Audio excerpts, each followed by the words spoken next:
online if they're on the phone, but I don't see anybody on the phone yet. I'll confirm that if we get some phone calling. Okay, well, let's get started. Welcome everybody to our second Zoom meeting of the California Law Revision. We're now going to be meeting monthly, as some who saw the last meeting now know. Before we begin, at the last meeting, I assumed that everyone could see every commissioner and staff member's name on the screen, but I looked at the YouTube feed and found out that was not the case, that some people are not displayed. So let's introduce ourselves. I'm Victor King, Chairman of the California Law Revision Commission from Los Angeles, California. Crystal. I'm Crystal Miller O'Brien, and I'm from Los Angeles, and I'm Vice Chair of the California Law Revision Commission. David. David Carrillo, San Francisco. I'm at UC Berkeley School of Law. Anna. Good morning, everybody. Ana Cubas from Los Angeles. I'm an adjunct professor at East LA College. Richard Rubin. Live in Marin County, just across the Golden Gate Bridge in the Bay Area. Retired now from my practice, and happily so. Richard Simpson. Rick Simpson, Sacramento, retired a few years ago from almost 40 years on legislative staff. And our fantastic staff, beginning with our Executive Director, Brian. Yeah, good morning, everyone. I'm Brian Hebert, the Executive Director of the Commission. Kristen. Good morning, Kristen Burford, Staff Counsel with the Commission. And Barbara. And I'm Barbara Gall. I'm the Chief Deputy Counsel of the Commission. Okay, audience members, if you were with us last month, you know that you'll have an opportunity to chime in when we ask for public comment and input, and you may do so by hitting the raised hand button on the Zoom feed. And Brian, what was the other option with the telephone? I believe it's *9. *9. And we'll reiterate that when we start getting into some matters that may require public comment. So let's begin. According to the agenda, we'll begin with the minutes of the May 21st meeting. If you want to take that, Brian. Sure. The minutes are attached. The draft minutes are attached to Memorandum 2022. Staff has no proposed revisions, so it's just a question of whether you're prepared to approve them as final. I move to adopt. Second. Okay. Any discussion, anyone? All those approved say aye and raise your hand. Aye. Aye. Okay. Anyone opposed? The motion's carried. Next, the administrative matters, report of the Executive Director. Yes, thank you. Well, the state budget has been approved, and it is in the form, in terms of its effect on the Commission, it's in the form I predicted at the last meeting, which is that there's nothing specific to the Commission that the budget would do, but we are subject to some general cost reductions that are included across the board for state agencies. And one of them is a negotiated 10% salary cut for staff, and the other is an all agency 5% cut to total budget. And as I predicted last time we spoke, I think that the 5% cut is absorbable. So I don't think it will affect our operations. There is sort of a administrative operational issue that was raised with the staff after the last meeting by Commissioner Carrillo. He suggested the possibility that we move to the California citation style for the Commission's written materials. Right now we use a sort of a hybridized federal style that we've used going all the way back. I let Commissioner Carrillo know that we've ordered copies of the California style manual, and we're going to be looking at it and evaluating like how much of a change it would be for us, and reporting back on that once we have that information. I don't intend to make any change until we are in the gap between our annual hard copy publications, because I don't want to have to go back to previously finalized documents and change their citation style in order to have uniformity within a single book. So I'm going to wait until we get to the point where we're going to start a new book. And at that point, if we're going to make the change, that's when we'll do it. The last point worth mentioning is that we have on the agenda a closed session for a discussion of an employment matter, and we've scheduled that for the end of the meeting so that it will be convenient operationally for the members of the audience. They won't have to wait while we consider the closed session matter until we're done and start with the other commission's other business. Instead, we'll finish all of the commission's public business before reconvening in a closed session. So members of the public who won't be admitted to the closed session can then just go about their business. And, so my intention is that I will send out a Zoom link by email to everyone who's going to be part of that closed session at some point during the open session. I didn't do it in advance because I didn't want to create the scope for confusion if people had two different sets of credentials going into this morning's session. So you will get it either before the end of the public session or shortly after that. That's all I have for the executive director's report. Okay, very good. Thank you. Next, we turn to the portion of our meeting where we solicit suggestions from the commissioners on proposals for new study topics, procedures, or other general matters. Do I have anyone on the commission who'd like to raise something on that? No? Okay. Next is the meeting schedule.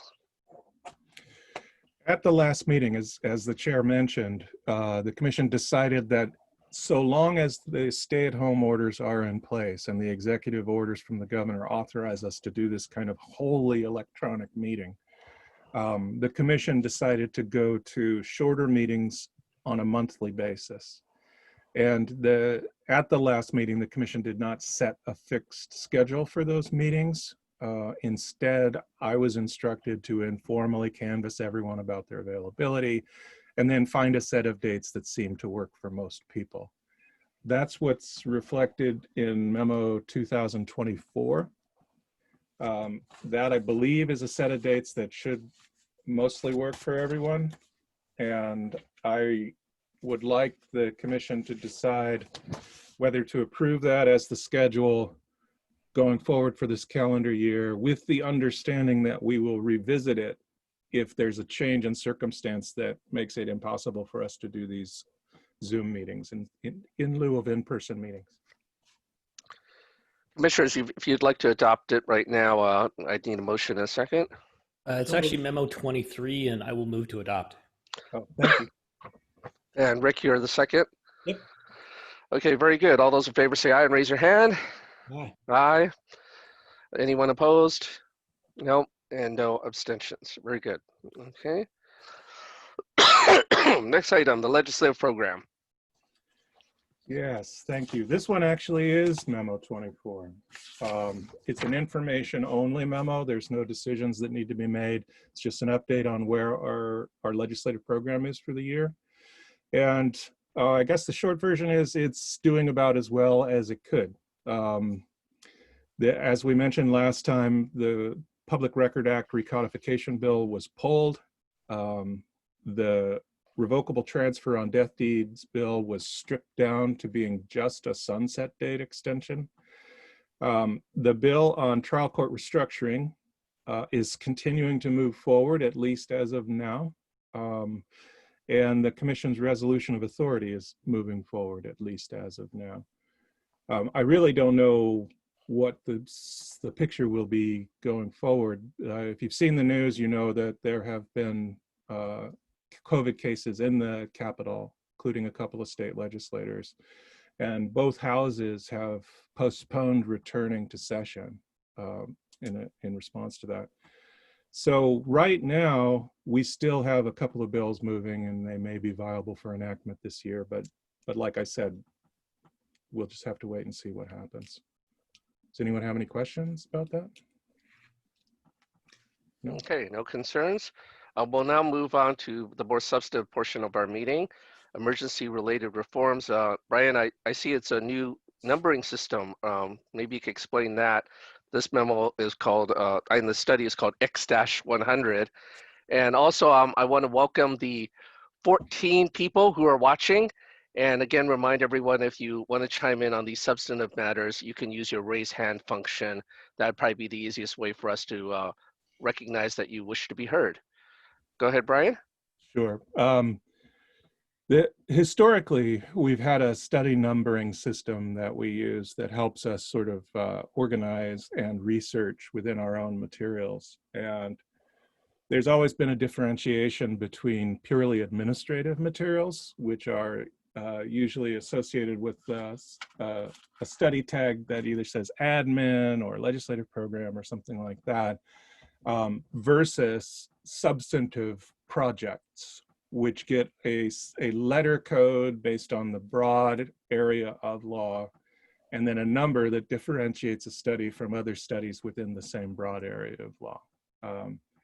So at the last meeting, when we were talking about the possibility of doing COVID-related reforms, that was an administrative memo because it really had sort of a general relationship to the Commission's priorities rather than any specific topic.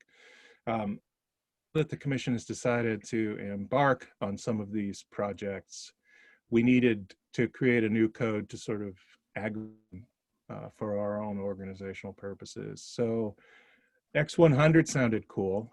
So I thought that, you know, it doesn't really fit exclusively within any of our other studies. It sort of spans the gamut. So X-100 is the aggregator for the general topic of emergency-related reforms. And then to the extent that a study also is likely to substantially overlap with one of our existing subject areas, I'm appending secondary study numbers. So you'll see with the one on CID meetings, it's X-100 and H-850, which is the general code for CID topics. And that helps us to also manage the notice distribution.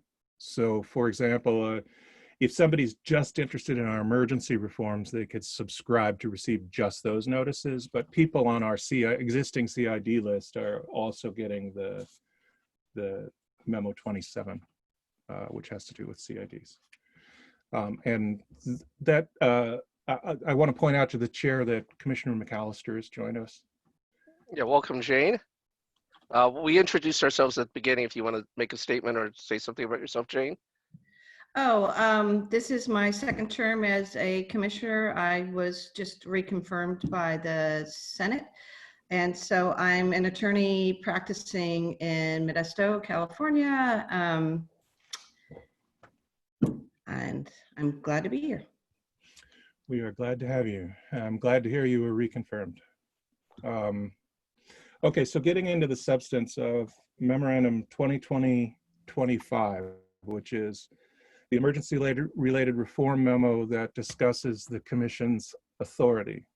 As we've discussed before and at the last meeting, by law, the Commission only has authority to study topics that have been expressly authorized by resolution or statute. So we simply cannot work on things unless we've been granted authority to work on them.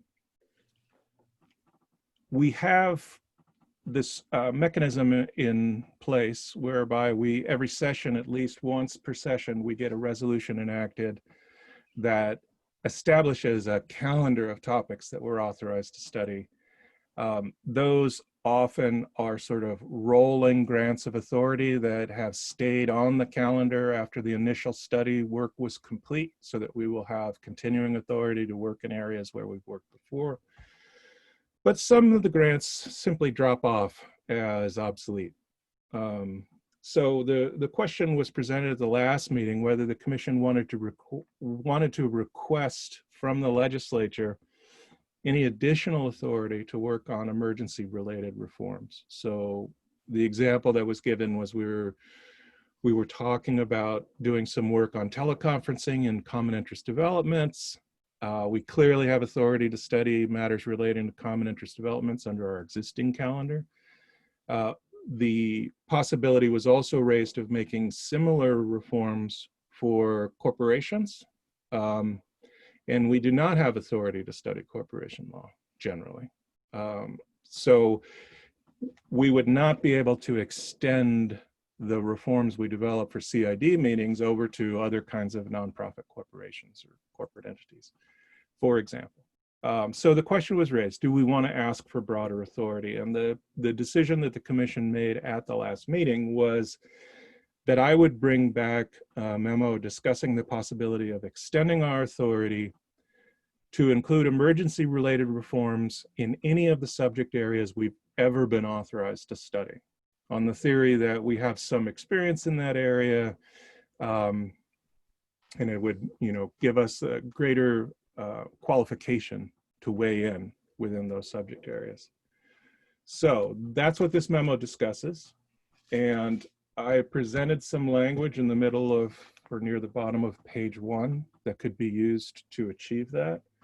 It would be added to our resolution if you're interested, and it would read that, be it further resolved that the legislature authorizes and requests that the California Law Revision Commission study, report on, and prepare recommended legislation to provide temporary solutions to practical problems that exist during declared emergencies in areas of the law that the commission is currently authorized to study or was authorized to study in the past. So that's a broad, sweeping catch-all. One of the difficulties with that approach is that it's opaque. Unless you know the commission's history going back to 1953, you don't know what's included in that last clause. I didn't know what was included in the last clause. I had to go look. And I'm probably one of the better positioned people to know. So certainly the legislature wouldn't know if they were reviewing that language, and we would have to tell them. So I did the exercise in this memo for your benefit as well. And it, in the first few pages, page 2 to page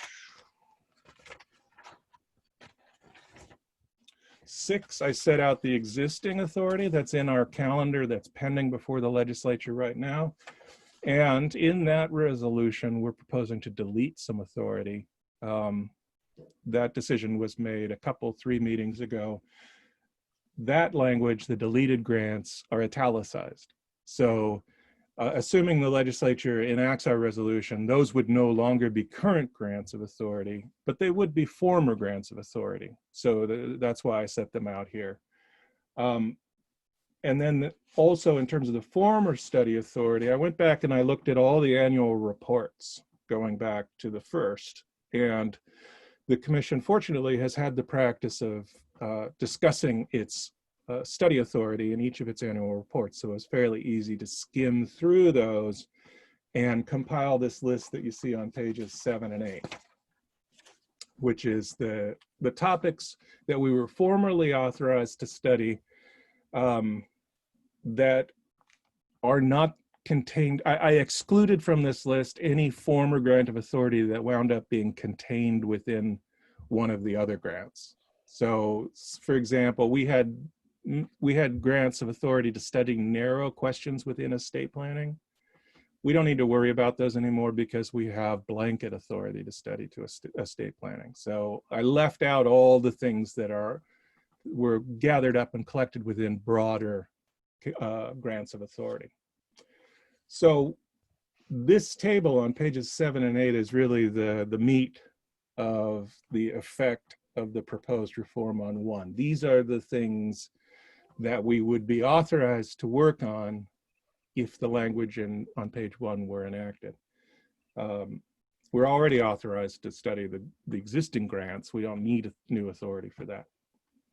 So when I looked at this, one takeaway I had was that a lot of this stuff is quite narrow and technical. Like the very first grant was to recodify the education code. And that was a technical study of the kind that we're doing for Fish and Game, for CPRA, et cetera. And so if you have this grant of authority to improve organization without changing substance, you can't use that to change substance. So there's a lot of stuff like that that's very narrowly framed in ways that I think make it unhelpful.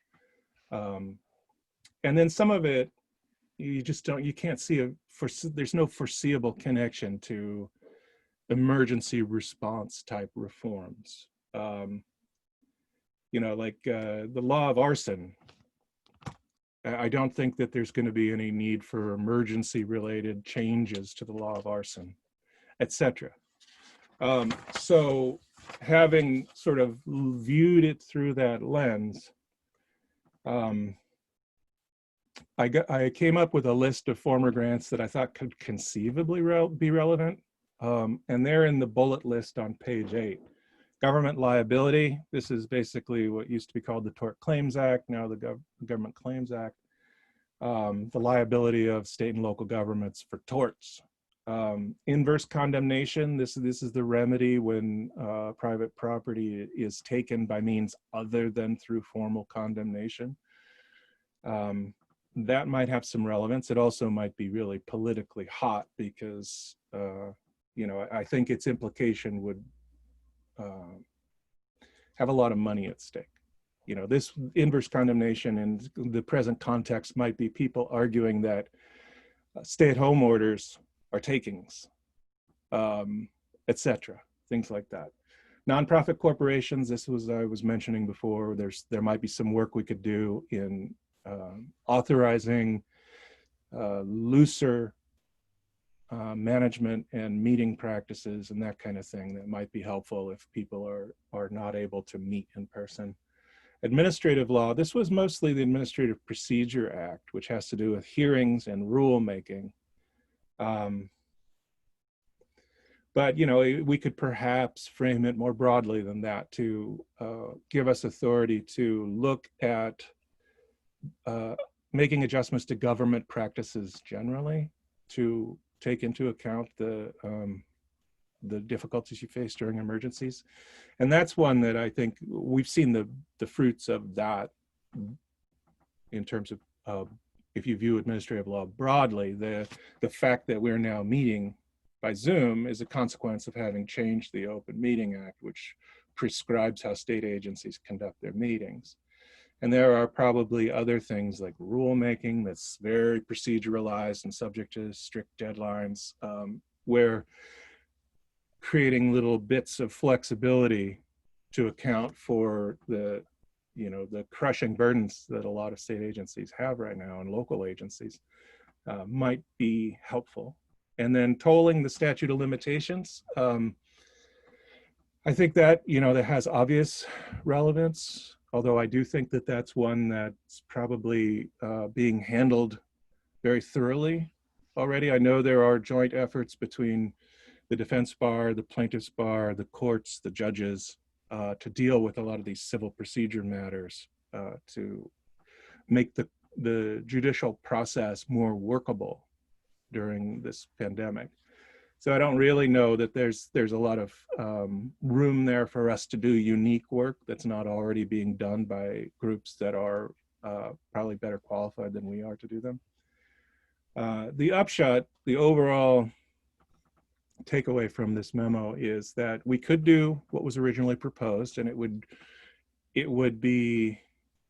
effectively grant us authority to study emergency reforms in connection with these 41 listed topics in that table. It would be a little difficult to explain to the legislature. We would have to give them some version of this information so that they could understand what the proposal is. And it might be kind of hard to justify. I mean, it's convenient. It's a convenient way to sweep stuff in broadly. But they might be uncomfortable with granting us authority that plainly makes no sense in the present context. So another possibility would be for the commission to decide that it wants to cherry pick out of that list, a list of topics that they think might have some scope for useful emergency reforms, and ask for those particular topics to be added to our authority within the restriction that we would be doing emergency related work on those topics.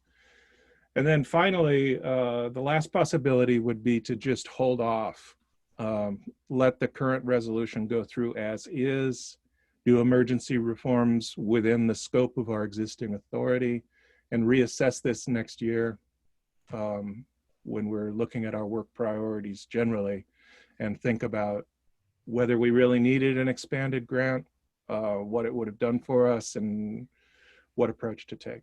So the three options that are outlined here are a broad incorporation of all former authority, a cherry-picked list of former authority, or any topics that you wanted to add, or postponement of the issue for consideration later. Now, it strikes me that, Brian, that your first option you explained is going to be difficult. We have to explain things to many other people. The second option is difficult because I don't know if any of the commissioners have sat down to analyze, for the purpose of discussing right now, which of the 41 they prefer. I don't know if commissioners have a different viewpoint, but I think it's kind of hard for us to gauge that at this point. So perhaps the way I see it from how you summarized it, we need to put this off, but not necessarily put off till next year. I don't know if we want to maybe discuss it at the next meeting after some of the commissioners have had a chance to look at the 41 and now they know that you're requesting specific ones of the 41 that intrigue people. Is that a possible way to proceed, Brian? Certainly. And let me add one other thing that's occurred to me, which is one consequence of a cherry-picked list is we might create expectations. If we tell the legislature, here are the things we want to work on, and then we don't work on them, that might create some problematic perceptions, frustration. So I would suggest if we do, certainly we could postpone this for another meeting and revisit the matter, but if we do revisit it and you're with the eye towards cherry picking, you might just consider that we don't want to set up unreasonable expectations. Okay, so I don't want to put you on the spot here, Brian, but are you basically suggesting that we do put this off until next year? I mean, that would be the path of least resistance, because there's going to be a whole lot of explaining to do under your first option, and a lot of expectations raised under your second option. How about splitting the difference? Usually in around October, the commission considers a memo on new topics and priorities, which lays out all of our current work, any new assignments, any new authority that discusses whether the commission wants to request new authority, and sort of allows the commission to make that big picture allocation of priorities in light of everything that's going on. And it might make sense to revisit that issue at that time in that context, because then you'd be able to have a better sense of how much staff time is actually available for work on these kinds of topics. So it might be a little more practical. That sounds Victor, awfully good. Commissioner Miller O'Brien. I appreciate, Brian, what you did, because I think this gives a good overview of what we have done in the past and what we can do in the future. I just think that, Victor, in terms of logistics, that we don't necessarily defer to Brian, but I think the questions need to be addressed to the commissioners.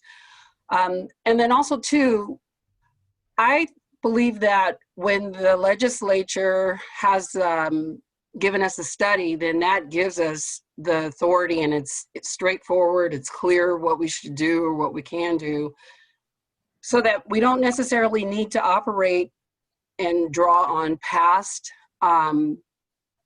authorities. So I don't know if this is even a helpful resolution. I know that it addresses Commissioner Rubin's interest in trying to review or to try to move or to, I guess, initiate emergency kind of legislation or authority, but that exceeds our scope as a commission.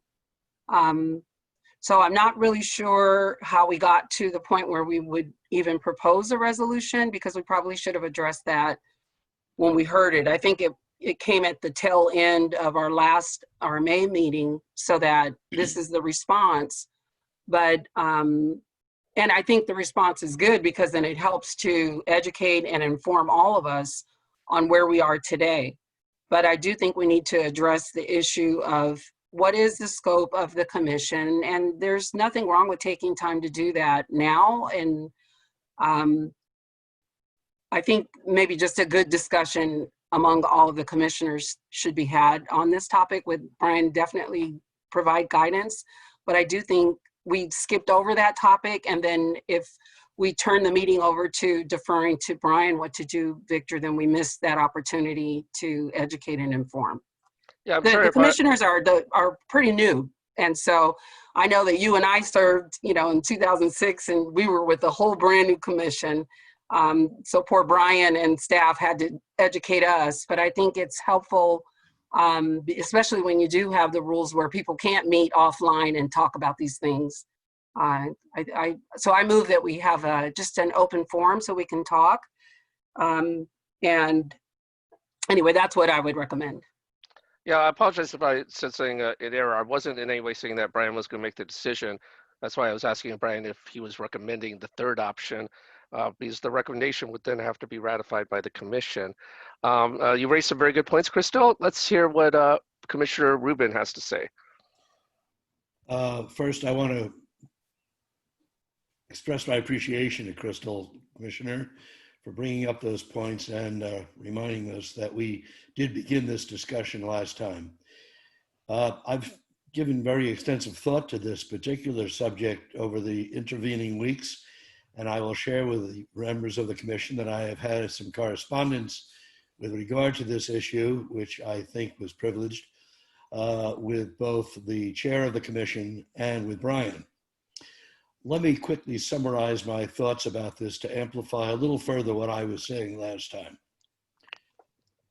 I think the issue of the authority of this commission is a standing issue which will be revisited many times, as it has been previously. And I think we should be cognizant of the fact that if we want to make contributions to the evolution of law, which is our job, that we should be thinking of the fact that there are laws in place, obviously, which need adjustments, and that's the reason we exist. We are looking at this situation in the particular context and confinements of the emergency that is now pending, that is now going on, and I would suggest that that emergency is not going to end very soon. There's, of course, a question that arises immediately as to what the time frame for that emergency will be. Does this pandemic have implications that will last beyond this month, 2 months from now, a year from now, 2 years from now, whatever? I don't have a concern about limiting our considerations to the impacts, adverse as many are, of the pandemic. And I'm not suggesting that the commission should be looking at a general and extreme expansion of its authority, which should go probably well beyond the purview of the jurisdictions that have been provided us. But let me cite, for purposes of what I'm going to say, and I promise I won't be too lengthy about this. If one were to look at the 2017-2018 annual report, which was sent to all of us before our first meeting, at least before my first meeting, this is my second one on Zoom. I want to cite what I thought was the pertinent language contained in the Commission's voluminous reports, recommendations, and studies, volume 45, pages 207 to 18, particularly page 291. And I'm going to read and quote, "The Commission has the responsibility for a continuing substantive review of California statutory and decisional law to discover defects and anachronisms and recommends legislation to make needed reforms." I'm reading directly, unquote. There is no reference to any emergency in that particular grant of authority. I'm okay with that. By its very nature, an emergency requires us to take actions which under normal times we don't take. And so I'm of the opinion that it is of some consequence to us to look at this in the long range rather than only in the immediate short range, which I think goes to the recommendations that Brian is making, and I respect his work on this. We will always be working on major topics. Otherwise, there's no particular raison d'etre for us to be doing all this. And we know that we're going to require detailed studies that cannot be handled in the normal legislative process. I would submit to you, commissioners, that the authority to make substantive recommendations always will require considerable study before we could be compelled and feel comfortable in making those recommendations. But under the circumstances of an emergency under which we are now operating and will for some time, we have to take into consideration factors which may not concern this commission in other times. That is why this whole discussion is actually, in my opinion, taking place. So looking at this in the context in which I'm reading the authority granted to us now, we have an appropriate right, and in fact an obligation, to look at possibilities that do represent changes that we may recommend, which are not merely technical in nature, but are substantive. I don't shirk from that notion. Perhaps other commissioners may disagree. But from my point of view, we don't have to become a super proactive. We're not a legislative advocacy organization. We don't take to the legislature ideas that say, you should do this. We don't do that. We do comprehensive study, and then we come to the legislature and say, having looked at this over a very long period of time, these are areas that deserve further consideration.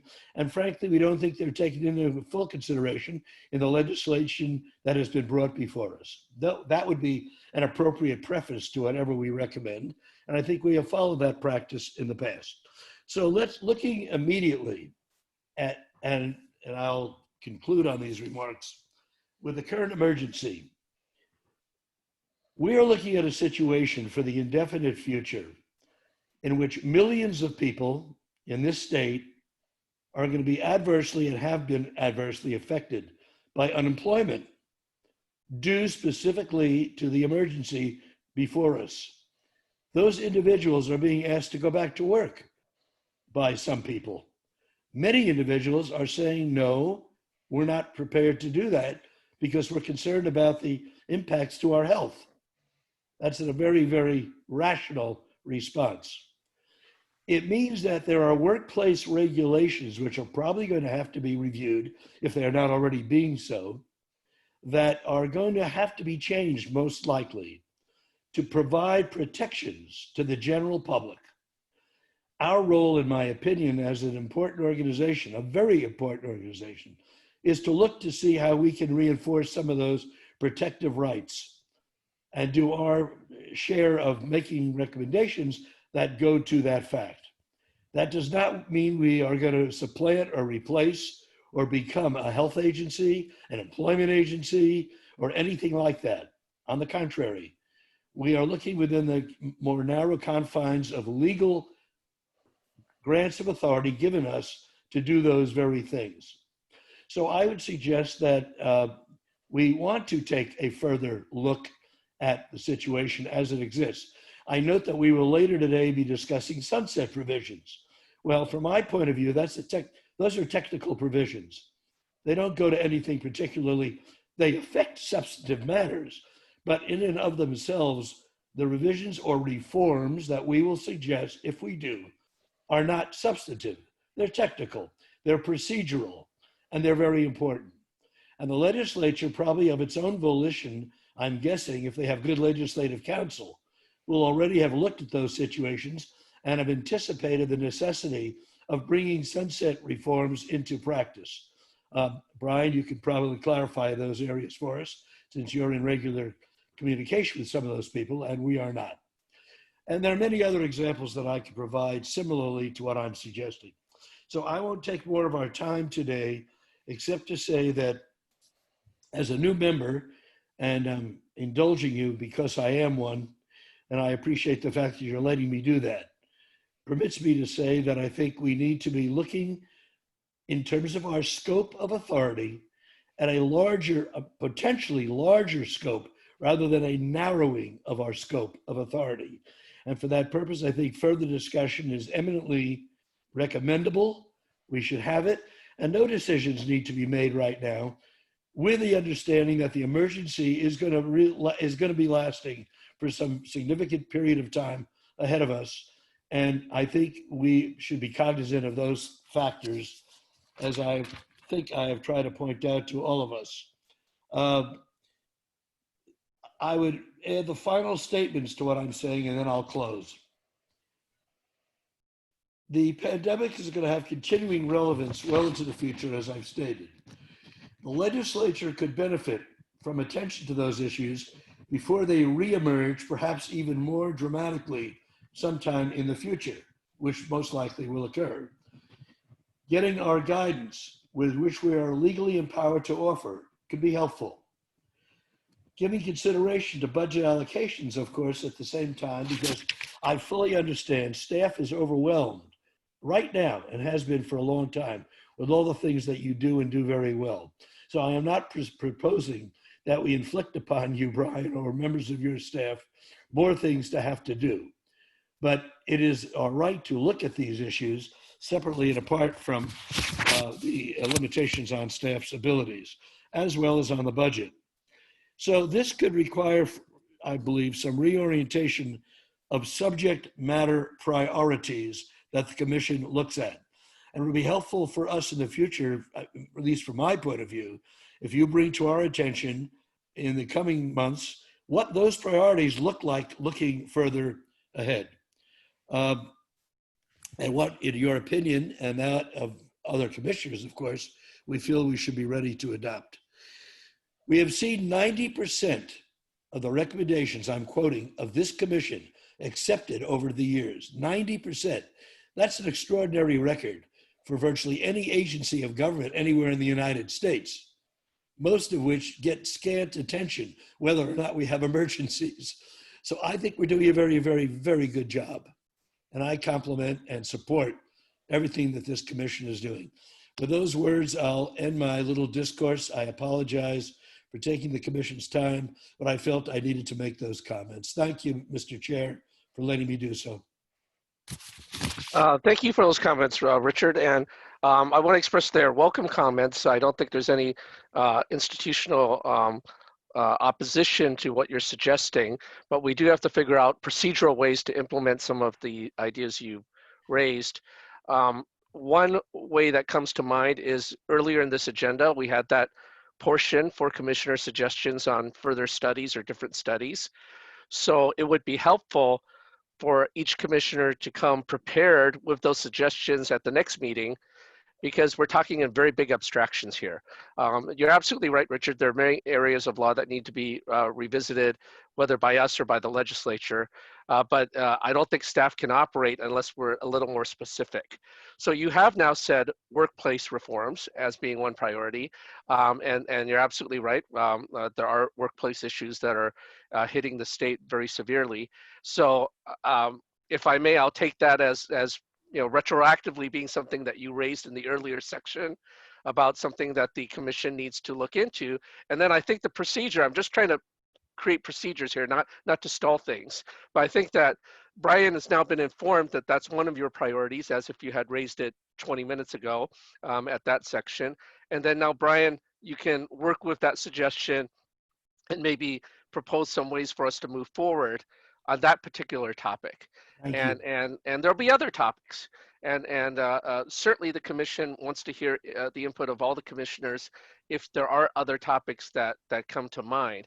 But I'm just trying, again, I'm not trying to stall things. I just want to put some procedural safeguards on things so that we do this in an organized way, because telling Brian that we want to expand some of our substantive activities, it's not going to be helpful to Brian unless we point to what areas, so that Brian can push back and say, well, here's some of the areas that we think are more achievable rather than not. Commissioner Carrillo. I was going to suggest moving us in the direction that you were just talking about, that we, for now, go with Brian's suggestion of cherry picking from the list. I'm sure the staff has some ideas. Brian's already provided a bullet list of some ideas. Commissioner Rubin had one. So between now and when the agenda gets set for our next meeting next month, over the course of the next couple of months, we can cobble together a set of bullet points, partly from staff, partly from the commissioners, and then be ready by the time in October when we submit our global request to the legislature for authority. We can include those things. That avoids the problem of just saying, well, let us go study everything in the world and we'll get back to you on what we think is important, or the other extreme of not asking for anything and just ignoring the fact that, there is an emergency and there are potentially things we could do. I prefer the middle road solution and staying on the calendar track that we would be on anyway. Any other commissioners, do you have any other thoughts on that? Well, okay, it seems like, Brian, maybe one way we could proceed is if each commissioner will now sit down and pick from the list of 41 those that seem most important, and also create a separate list of things that may not be on the list of 41. So if I could ask each commissioner, unless you guys object, but I ask each commissioner to spend some time in the next week or so that Brian will have plenty of time to digest this. It's not a violation of the Keene or Brown Acts for us to submit these to Brian outside of a meeting. So we can all email Brian and the staff with two lists. One, a list of things that we find need action out of the list of 41 on pages 7 and 8 of this memo, and a separate list of things that may not be of the 41. Now, inherently, that second list is going to be more difficult because we're going to have to find some way to explain why we want to enter an area more than the 41 listed to the legislators and other stakeholders, but certainly not impossible. I agree with you, Rubin. We are the commission, and to some extent, we do get to set our boundaries until someone tells us we shouldn't. So, is that a way to proceed? That we each endeavor in the next week to give Brian two lists of things that intrigue us, and that gives Brian some time to think about whether or not some are just completely not feasible for either legal or procedural reasons, or to consolidate some of the things that we have found interesting.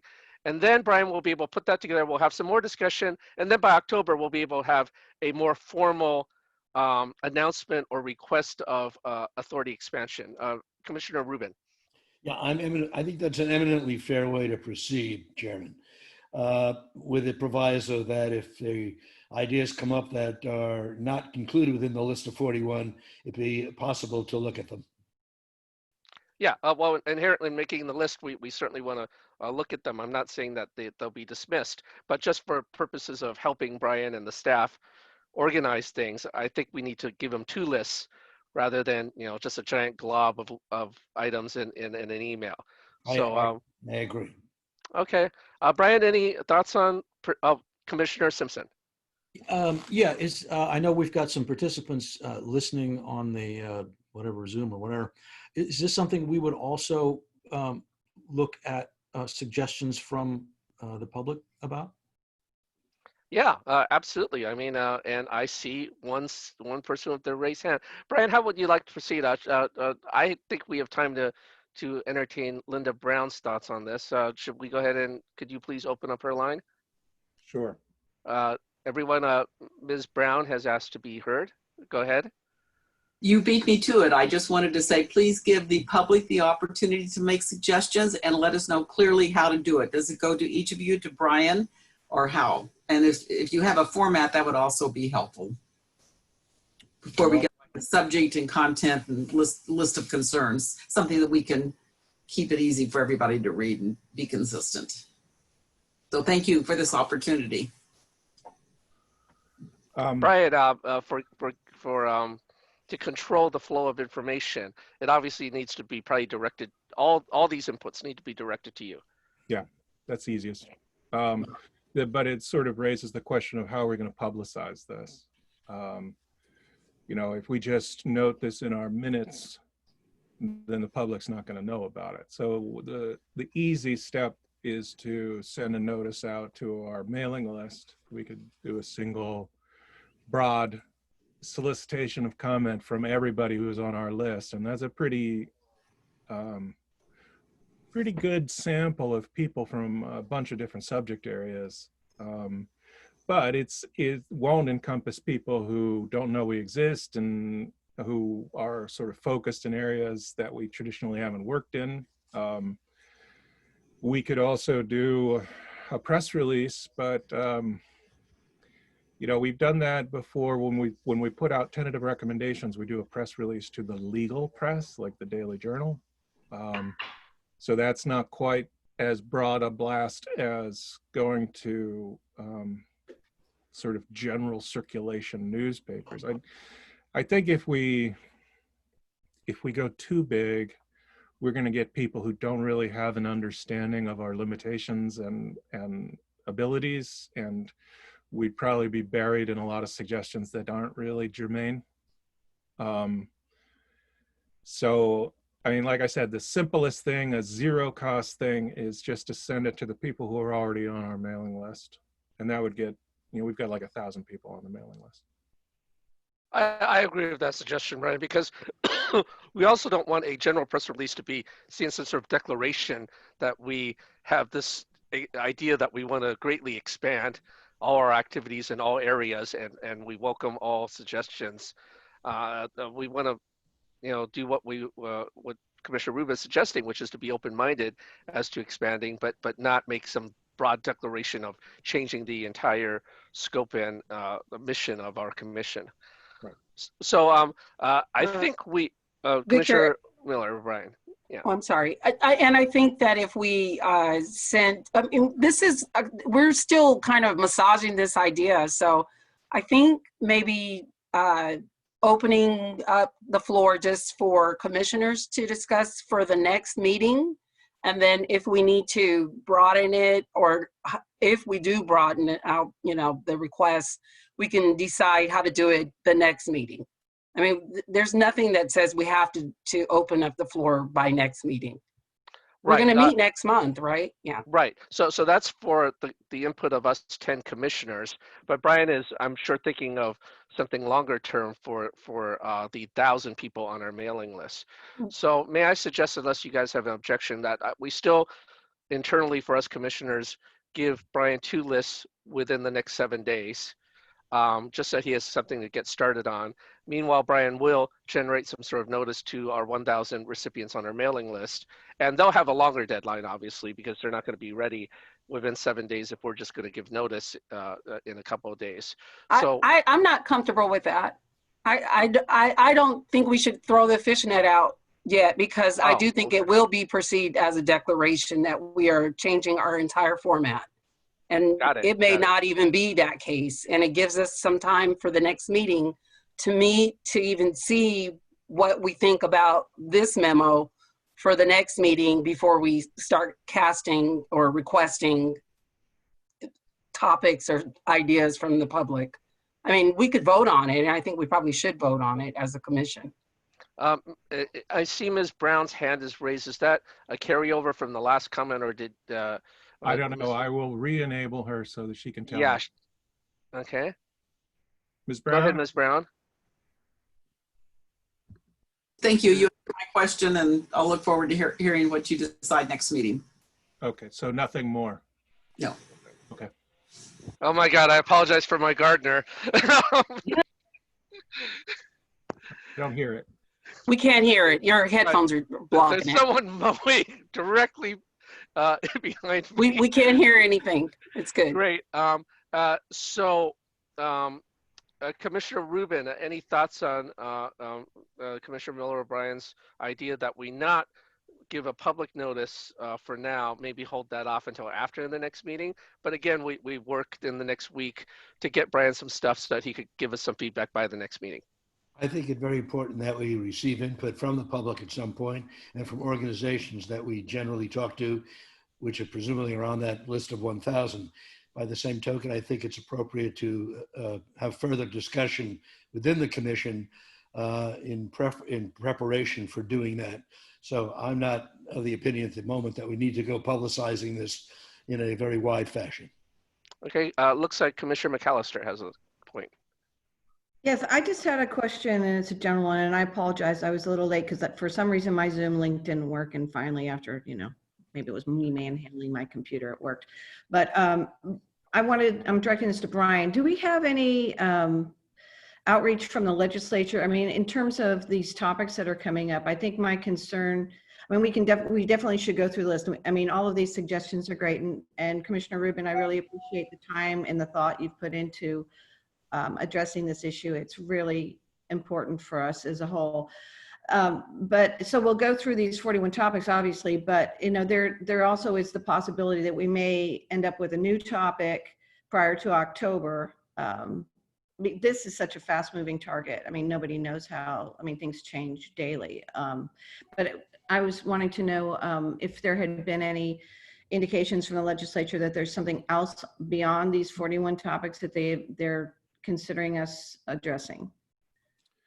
I have reached out to legislative staff only about the specific topics the commission provisionally approved at the last meeting. That is the sunset date report and the CID meeting practices study. So I before committing resources to those, I wanted to get an informal confirmation that it would be welcomed.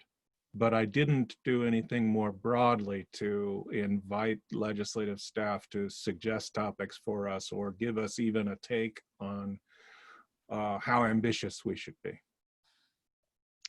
Would that be appropriate for you to do now, Brian? Assuming a majority of the commission would like that? Or is it something you'd want to wait and think about? I think I'd like to have a better sense of what the commission has in mind. I do worry a little bit about the perception. The concern that Commissioner Miller O'Brien raised about like suggesting that we're trying to substantially expand our authority is something that we probably shouldn't do until we've decided that that's what we want. I'm a little bit worried about getting the potential downside prematurely. Let the commission decide first whether it wants to stake that ground out. Okay, so may I suggest that we'll leave all those decisions for the next meeting.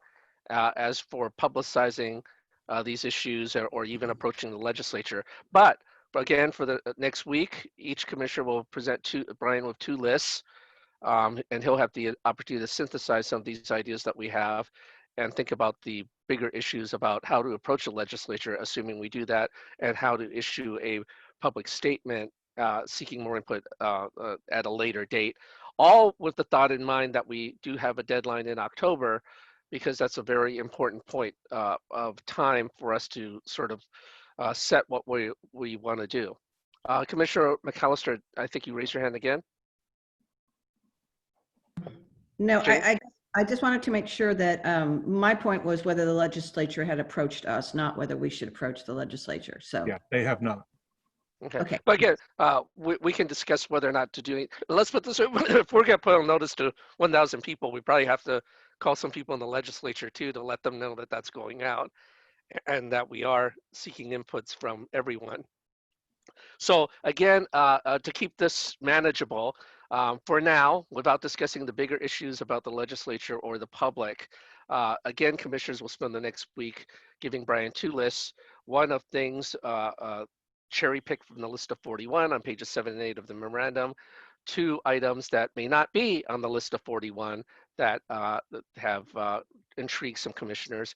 Brian will get a chance to synthesize those lists, maybe combine some of the requests or interests, and then we can have a further discussion in the next meeting. I don't think we need to have a vote on that, but are you guys comfortable with us proceeding that way? Any objections? Okay, very good. Brian, you got enough marching instructions on that? Yeah, and it seemed like it was by unanimous consent. Yeah, did you want to vote on that? No, that's fine. There are no no's, there are no abstentions. I'll just treat it as a decision of the commission. Very good. So unless there's an objection, let's move on to the next memorandum. Okay, let's move forward. I believe that's memo 2020-26, is that correct? Yeah, that's what I see. Okay, and so that would be mine. Good morning, commissioners. Memorandum 2020-26 presents a draft informational report about the January 1, 2021 sunset dates in the code. The memo just highlights one big issue, which is why did we prepare an informational report? That's not the commission's typical product, but this was not the commission's typical study. The timelines that we were operating on were very short here. In order for this product to be useful to the legislature, we concluded that it needed to be completed quickly. And given the sort of volume of material that was out there, our traditional product of proposed legislation making reforms didn't really make sense in this context. This project posed some unique challenges. We don't typically operate in a space where the state of the law at a moment in time is critical and things are moving quickly. One of the things that was a real challenge here was over the course of essentially a month where we started this project and put out a product, the budget was adopted. There were significant legislative changes that were happening. The legislature's been in session, bills have been amended. So this was really a moving target. As one of the commissioners highlighted in the last discussion, we're operating in a place I think that the commission doesn't often operate. So those unique challenges played out in different ways. I want to acknowledge though how much assistance all of the attorneys on the staff gave in getting this product prepared. This, I think, turned out to be a much larger bite than we anticipated originally. The volume of provisions that we were looking at was quite large. We narrowed it down, but still there's a set of 300 different code sections roughly that are categorized into the different tables. So trying to make sure that we dotted all the I's, crossed all the T's has been a challenge. Even since we've released the report, we've discovered there are a couple typos. We will be careful to double check that before we finalize it. But I wanted to just describe for the commission what's in the report and why we decided to categorize the things the way we did. As I mentioned, we were looking for sunsets that would operate on January 1, 2021. We focused only on codified provisions. And so we looked for anything that would become inoperative or would repeal by its terms, either itself or some other larger body of law. So then we tried to subdivide that into several tables. Those tables were developed as we were trying to think through how would the legislature make decisions on whether or not a particular sunset needs to operate. In many cases, it may still be completely appropriate for a certain law to sunset on January 1, 2021. We didn't really have a good way to assess for each individual provision what's intended here. Do we need to extend it? Do we not? But one of the things that we concluded is where there was pending legislation that would make changes, that is relevant. That shows that there's an intention that those changes be made, that the sunset be extended. And so we want to separate those provisions and identify those separately. We further subdivided that into a few different classes. So one thing we found is the Business and Professions Code includes a lot of sunsets. Two of the legislative committees, one on the Assembly side and one on the Senate side, actually do a sunset review. And so they are very much aware and working on sunsets. And because of that, we set the Business and Professions Code sections into its own class. Those are grouped in Table 3. All of the other sunset provisions that had pending legislation are in Table 1. So everything that was not in the Business and Professions Code, but that would have been changed by a pending bill. There was one section that we found, which was a labor code section that had 30 some odd pending bills. And given that there were that many different legislative proposals out there, we really wanted to put that in its own place and just flag all those different legislative proposals. We wanted to make sure that the legislature was aware of whether or not those bills were moving. So we included information in the tables about when the bill was last acted on.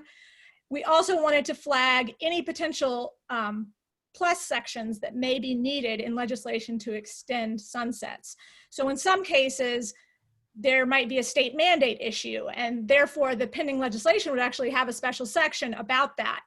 And presumably, if there was an omnibus bill to deal with sunsets, you may also need to include that. That's not an assessment that we were in a position to make for all of these provisions, but it was something where we could gather that information, put it into a single place, and provide it to the legislature so that they would have a helpful tool, hopefully, to make some of the determinations that they need to make. I think that describes essentially, so there's two tables that look very similar. Those are tables 1 and 3. It identifies sections of the law. It has the specific language of the sunset provision at issue. It identifies all the bills that are pending that would make changes, and then whether or not each of those bills has any plus sections. And table 1 is non-business and professions code provisions. Table 3 is business and professions code. Table 2 is all of the other sunsets that had no pending legislation out there. In that case, many of those, like I said, may be intended to operate, but it was unclear if, given what was going on with the pandemic, maybe if there were additional attention on those issues, some of those sunsets, there may be reason to extend them. So we tried to pull all that information together and put it in one place so that people could run through, digest it, figure out what needs to be done. So I just want to circle back briefly, because one of the other things that we discovered after this report was released is we were kind of operating on the edge of what research tools would allow. We figured out that the budget legislation, when we were looking at the codified provisions, had not yet been incorporated when we looked at those provisions. So in some cases, the budget legislation actually added new sunsets to the law that would operate on January 1, 2021. Now, where that budget legislation, which just passed in late June, adds a new sunset, presumably that's intended, those probably don't need to be extended. But we do want to add a footnote to the report that notes that we saw this issue, we did not include those provisions in the tables, and why. The sort of flip side of the coin is, in some cases, the budget legislation actually removed sunsets that were in the law.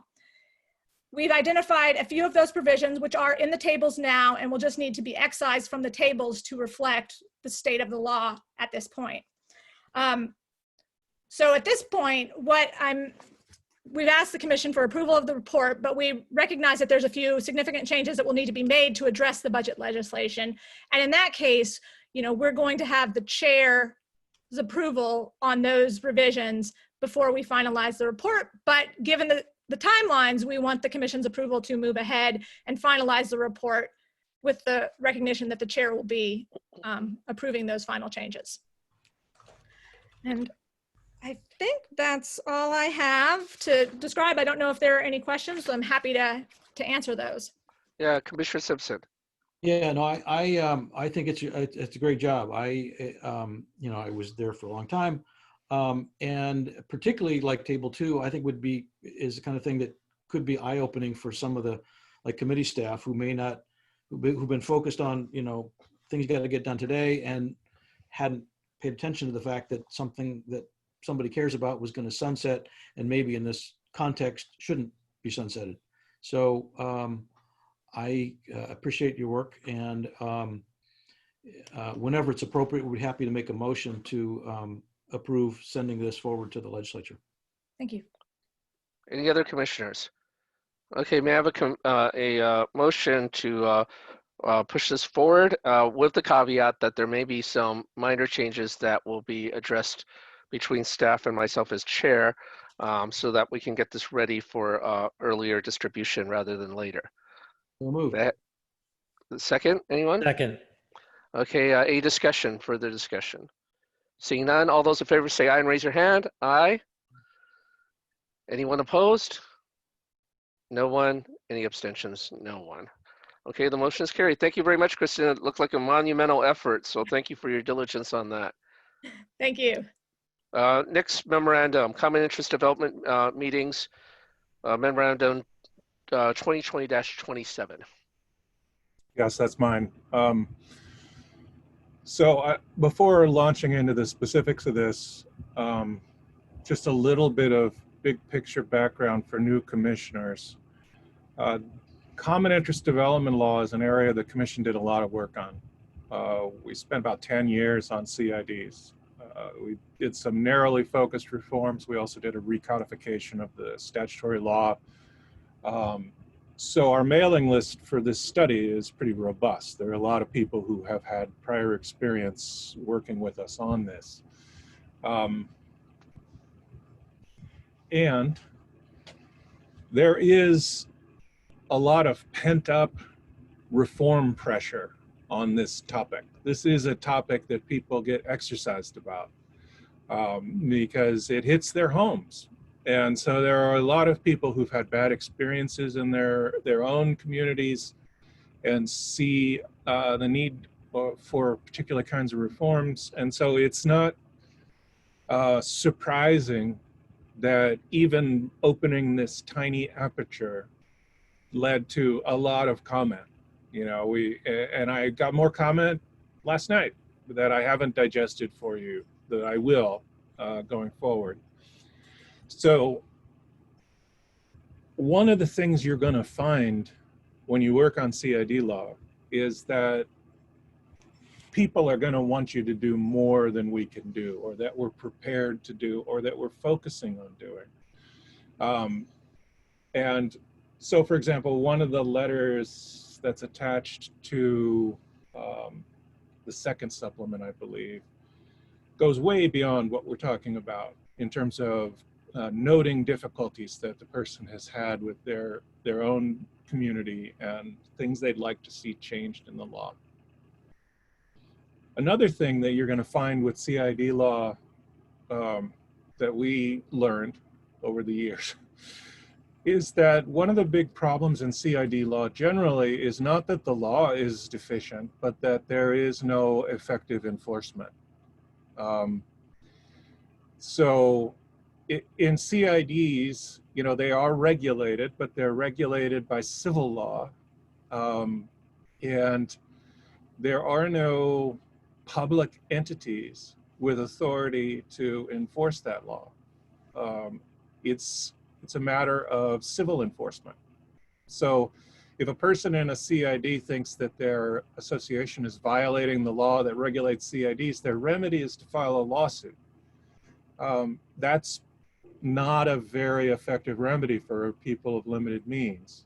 And especially when the association can draw on the funds of the community as a whole for defense. So there's like this asymmetry. Like, I could sue the association, but all I'll be doing is imposing costs on my community when I do that. So what you're going to find when we work in this area is that people are going to be exercised, like I said, about problems they've had in their own homes, and they will see gaps in the law that don't really exist in the law. There are more gaps in enforcement of the law. So that's just sort of a point of caution before we jump into the deep end. And that's well known to veteran commissioners. I just wanted to make sure that the newer members are expecting it. And so one of the things that we've often had to do in this area is be careful about sort of the constraints on the work to make sure that we stay focused. Because like I said, you open the door and it's like a fire hose. And so in this instance, I think the point of this memo is the decision that we need to make today is, should the commission proceed with the development of a reform along the lines of what's discussed here? And in particular, there are a few sort of suggested parameters for the work, but those specific decisions on what the reform would contain would not be made today. So for example, a suggestion was made by Marjorie Murray, who works with a lot of different groups, including a CID group. She suggested that if associations are conducting their meetings electronically, they ought to be required to record them electronically and make those recordings available to the membership who's entitled to attend the meeting. Akin to what we are doing, these meetings we're conducting are being recorded, And because it's possible for us to do so, and there's some public benefit value in doing so, we then put them on YouTube so that people can see them after the fact. And Ms. Murray is suggesting that associations who use electronic teleconferencing should do the same, and should be required to do the same. And then we got a couple of comments in response to the comment saying, no, shouldn't require that. So my point is, at this meeting, I don't want to get into the merits of any particular specific implementation idea, because I don't think we're ready yet. I don't think this memo laid the groundwork for discussion of details. I think, like I said, the decision here is broader brush than that. It is, do we proceed, and what are sort of the broad strokes? I will say all of the commenters are supportive of the idea of the commission working on this. They all see the benefit of it. And that includes the letter from CACM, California Association of Community Managers, which is the trade group for property managers who work with CIDs. It included Marjorie Murray, who I mentioned, who works with senior groups and with groups that advocate for the membership rather than the entity in a CID. Elaine Roberts-Musser is an individual attorney who we've heard from many times in our CID work, who always has an interesting perspective. I think she has a solo practice, but she often brings perspective on issues related to seniors and persons with disabilities who happen to reside in CIDs. We heard from Adrian Adams, who's a partner at a law firm that specializes in CIDs. One of his partners is Larry Sterling, who is the Sterling in Davis-Sterling Common Interest Development Act. So a legislator who has a deep background in this area.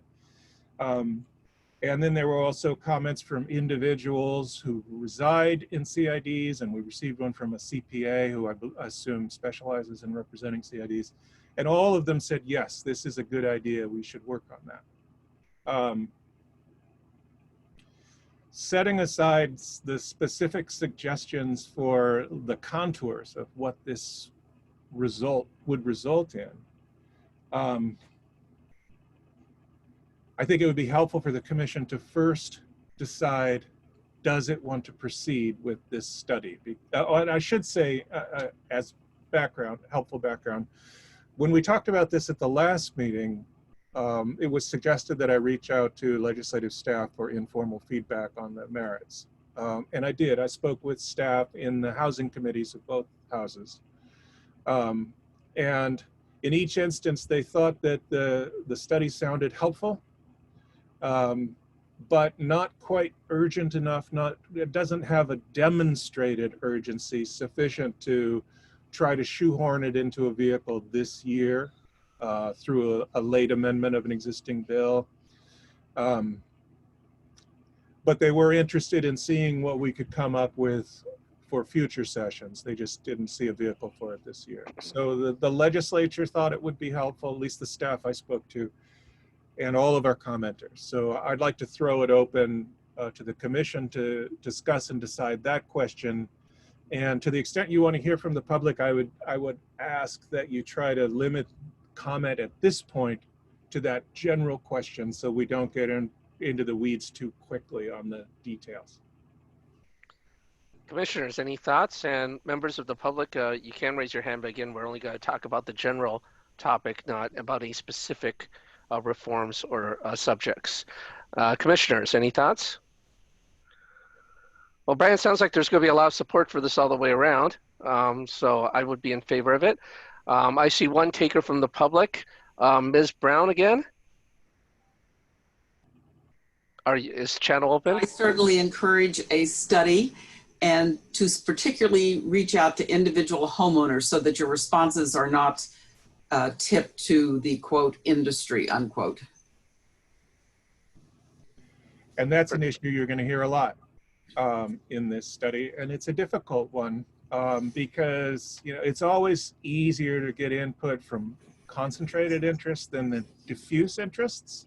And there are millions of people who live in CIDs. And so that's why it's especially beneficial to have people who are involved in the policy process in organizations like the ones that Ms. Murray works with that represent the perspective of homeowners. It's not the same as getting individual homeowner comment, and we should encourage that too, but we do what we can. I will submit to you, Brian, some ways I think to expand the outreach and call it education as well as outreach, because most people don't know about the commission, and I appreciate all the work you've done in the past. Also, most people, when they get home, are tired. They're not wanting to be advocates, and they can't write off that the membership is a business expense. So there's an inherent inequity that has to be recognized. Thank you. That's all I have. Yeah, and if you could send that to me by email, I'd be happy to be have that conversation with you. Okay. If there are no other thoughts by commissioners, can I have a motion to go ahead and proceed with this study? So moved. Second. Any further discussion? Seeing none, all those in favor, raise your hand, say aye. Aye. Anyone opposed? No one, no abstentions. Very good, the motion is carried. You can go ahead and proceed on that, Brian. Okay, this is optional because what I'm going to say is optional is a discussion of sort of the framing principles that have been broached to date, whether you want me to look at them or not. But I think that in general, they're all sensible, and I would look at them even without your guidance on that, and I would bring it back in a future memo. But I'll just run through them, and then if anyone has any concerns about any of them, you can let me know that, or if you want to rule them out at the outset, you can say that. But I sort of feel like it probably makes sense to at least entertain all of these until we've had a chance to have a fuller explication in a memo at the next meeting. One of the ideas we've heard from multiple people is that they'd like us to make the reforms apply outside of emergencies as well. They think the ideas are generally good and should be generally in place. And as a few of the commenters pointed out, there already is law in the Davis-Sterling Act that allows teleconferences to be used for meetings. The emergency aspects of it, I think, would be similar to what we see with the changes to the Bagley-Keene Act, like eliminating the requirement that there be a physical location open, that kind of stuff. Require phone access. This was a suggestion that I made originally in the first memo discussing this, and that has been echoed by a few of our commenters, that when you set up a conference like this, and we do have somebody calling in right now, some people lack the means to make an internet connection through a computer to observe the meeting as a video conference. It's important that they have the option of being able to call in by phone. Waiving the physical location requirement, we already talked about that. Providing clear instructions on how to participate. There are already rules in place in statutory law about meeting notices that association boards are required to comply with. It'd be a simple matter to beef them up. If we wanted to put in some specific requirements relating to the login instructions for teleconference meetings. Record meetings and post those recordings to YouTube. This was a suggestion I mentioned earlier from Ms. Murray, who emailed me to say that she's not getting the hand raised signal. So as soon as I conclude here, I will try to manually enable her, and we'll see what she has to say. Guidance on how to conduct closed sessions. Somebody suggested that would be helpful.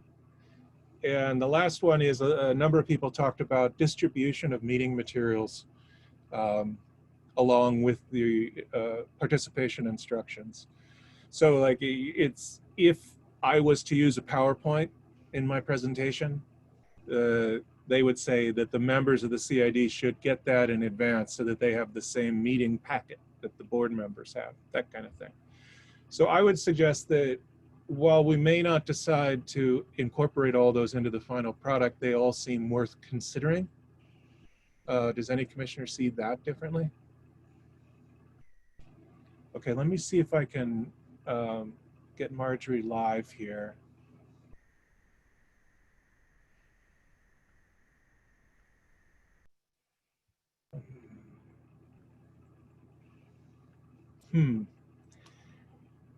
Well, we had this problem last meeting where the connection that Ms. Murray has wasn't working. So I'm now going to try her on the phone, which is the solution we came to last time. Yes, I'm on the phone, Brian. There we go. Can you hear me? Yes. Yes, welcome, Ms. Murray. Okay. Thank you, Commissioner King. Some of what I was going to say, you just covered, Brian. And we've also relayed some of these points in our letter. I do want to emphasize the issue of the proper notice to homeowners and also the posting of materials, because otherwise an electronic meeting, whether by, well, even by phone, but an electronic meeting by video is really not meaningful unless the members are looking at the same materials that the board is considering. Background materials, financial reports, PowerPoints, and so on. And I would also like to stress for the commission that when we are talking about homeowners who live in thousands of associations up and down the state, we are talking about a huge range in terms of ability to participate by phone and by video. Many people do not have computers. Many people do not have the skills to participate in a Zoom meeting as we are today. I mean, that is really a stretch. So while the board may be equipped technically to participate, homeowners may not be. So I just wanted to emphasize a couple of key points about the proper notice, which Brian has already emphasized in his comments, the availability of materials that the board is considering at the meeting, and also making a permanent record of the meeting, because it does no good to set a day and time for a meeting, for a video or phone meeting, if it is still inconvenient to people who are working or otherwise not able to participate. We hear this frequently. Those are my comments, Brian. Thanks very much for getting me plugged in here. Thank you. Those are excellent comments. We've already voted, so I don't think we need to do anything differently. So are we concluded with this item, Brian? Yes, I mean, I would treat the discussion of the specifics as just general guidance that, you know, that the motion you made to study this will include consideration of the various issues that have been raised. So I don't think I need a specific vote on that. We're exactly at the halfway point in our meeting time. Does anyone want a break, or do people want to just press forward? Okay, let's take, so that we could try to finish by 12:30, let's take an exact 5-minute break. Back at 11:05, please. Okay. Thank you.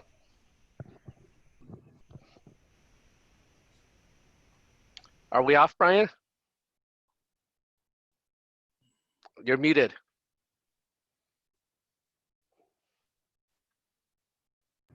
So yeah, I wanted to emphasize, if we take a break, everybody needs to turn off their microphones and videos. We got a little bit of cross chatter at the last meeting during the lunch break. Some mics were left on, and we heard some ambient noise from people's houses. So be sure to shut all that down before we reconvene. Brian? Yes. One thing about Marjorie not being able to raise her hand, I was having the same problem this morning. Not that I wanted to say anything, but I couldn't figure out how to do it. display on Zoom seems to have changed, at least in some ways. But I figured out if you click on the participant button, then it shows you, ways of raising your hand. But if you don't click on that participant button, you can't find it anywhere. All right, we'll try to get more capable on that point for the next meeting. I think it's just telling our viewers that that's what they need to do if they want to be able to raise their hand. Okay. My display is different because I'm the meeting host, and so I have to take what you're saying as correct, and we'll mention. Barbara, I don't see it though either. If you click on it 2 times, I just had to click on with a smaller view of the people in the room, then you can see, at least it'll display on the right. But the first time I did it, it said invite or hit Alt I. Yeah. And then, so that's pretty difficult. I think I don't know. Yeah, I was having a really hard time figuring out how to raise my hand. And I don't remember having that trouble in the past, but for some reason, I had to upload a Zoom update this morning. Oh. Perhaps. Or we might have more people in the room. That might be what it is, because it usually isn't that hard. Right. So Random 2020-29. This one is in exactly the same posture, well, except that the commission hasn't seen this particular topic before in recent history. It's obviously seen the pieces of it over the years. This is a situation where when the commission many years ago revised or prepared the code revisions necessary to accommodate county by county trial court unification, there were various issues that popped up in the course of that work that were put on a list of issues for future study, and then later assigned by the legislature to the commission and or the Judicial Council to work on. And at this point, the work on all of those studies appears to be complete. And this is just a draft of a tentative recommendation to propose to repeal the provision of law that directs the commission and the Judicial Council to conduct the studies. And unless anybody has any concerns or comments about the draft of the tentative recommendation, again, the question is, do you approve the draft to be circulated for comment? Commissioners, any input or thoughts? No, I would make a motion to approve the tentative recommendation, move it forward. Second. Okay, all those in favor, raise your hand, say aye. Aye. Aye. Anyone opposed?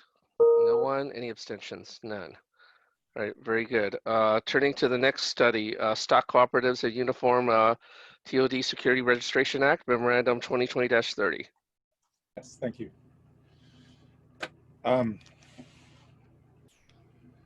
So this is the study where we're considering whether it would be a good idea and practicable to adapt an existing statute, the Uniform Transfer on Death Security Registration Act, to be used for non-probate transfer on death of a person's ownership interest in a stock cooperative. Stock cooperative is a kind of CID. And we've been working through the different issues that would need to be resolved in adapting the statute for that use. And this memorandum presents a fairly significant one. It relates to the fact that in stock cooperatives, there are often restrictions on the owner's interest. The owner's interest is a membership in the corporation that owns the property that entitles the owner to exclusive occupancy of a particular unit or apartment. And often there are side agreements that prescribe and limit what rights the owner has.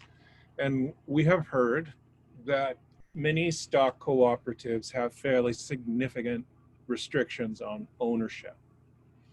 One of the kinds of restrictions that's discussed is like eligibility to occupy. So there may be an age restriction. A lot of these are senior communities. There may be an income restriction. These are low income communities. There may be restrictions on your equity. Some of these are organized as limited equity housing cooperatives that are designed to provide affordable housing, and the mechanism by which they achieve that is when you buy in, you pay below market price. When you sell, you only get the price you paid plus interest. You don't get any equity increase. The equity accrues only to the entity that owns the whole development. So there are these restrictions on your ownership of the property. There are also, it's fairly common, we've been told, to have a reserved power to decide who gets to live there. So the co-op board must approve all new residents. And they may, in their governing documents, have standards for that, but a lot of times it might be very subjective. You know, these are kind of close communities, and they are deciding for themselves through their elected representatives who gets to live there. Now, assuming the lawfulness of these restrictions, the question that's discussed in this memo is, what is the effect of a non-probate transfer of your ownership interest with regard to those pre-existing enforceable restrictions? You know, when we made inquiry to people who know about these co-ops, who are attorneys who specialize in them, et cetera, a lot of people's reaction to hearing we were talking about creating a simplified method for transfer on death was, well, that's not going to work because you know, you're going to override the board's ability to decide who gets to live there. So in response to those concerns, my first thought was, well, how does this work when there's a will, right? It must be already happening all the time. People live in age-restricted communities and then pass away, and they have left their real property to their devisees or their heirs or in their trust. And a lot of times that's going to be a person who the board doesn't like or who doesn't meet an age criteria, etc. So we looked at governing documents to try and figure out, well, how are they already dealing with this issue? Because they must be, it must come up all the time. One of the things we learned was that some of these co-ops have in their governing documents a buyback provision, a reserved option to repurchase the membership on the death or departure of a member. So if I live in a co-op that has such a rule and I die, the co-op gets to decide whether it wants to buy my unit back and then sell it on to somebody else of their own choosing. And you can see how that sort of fits into their regime, because it means that they can exercise control. If they want to make sure that it doesn't get sold for more than it's supposed to be sold for under the limited equity model, or they want to make sure it doesn't get sold to somebody who they don't want to live there through their reserved power to approve all members, or whatever the case may be, reserving the right to buy it back on your death is one easy way for them to make sure that there's no dispute about the enforcement of the restrictions. So we learned all of that.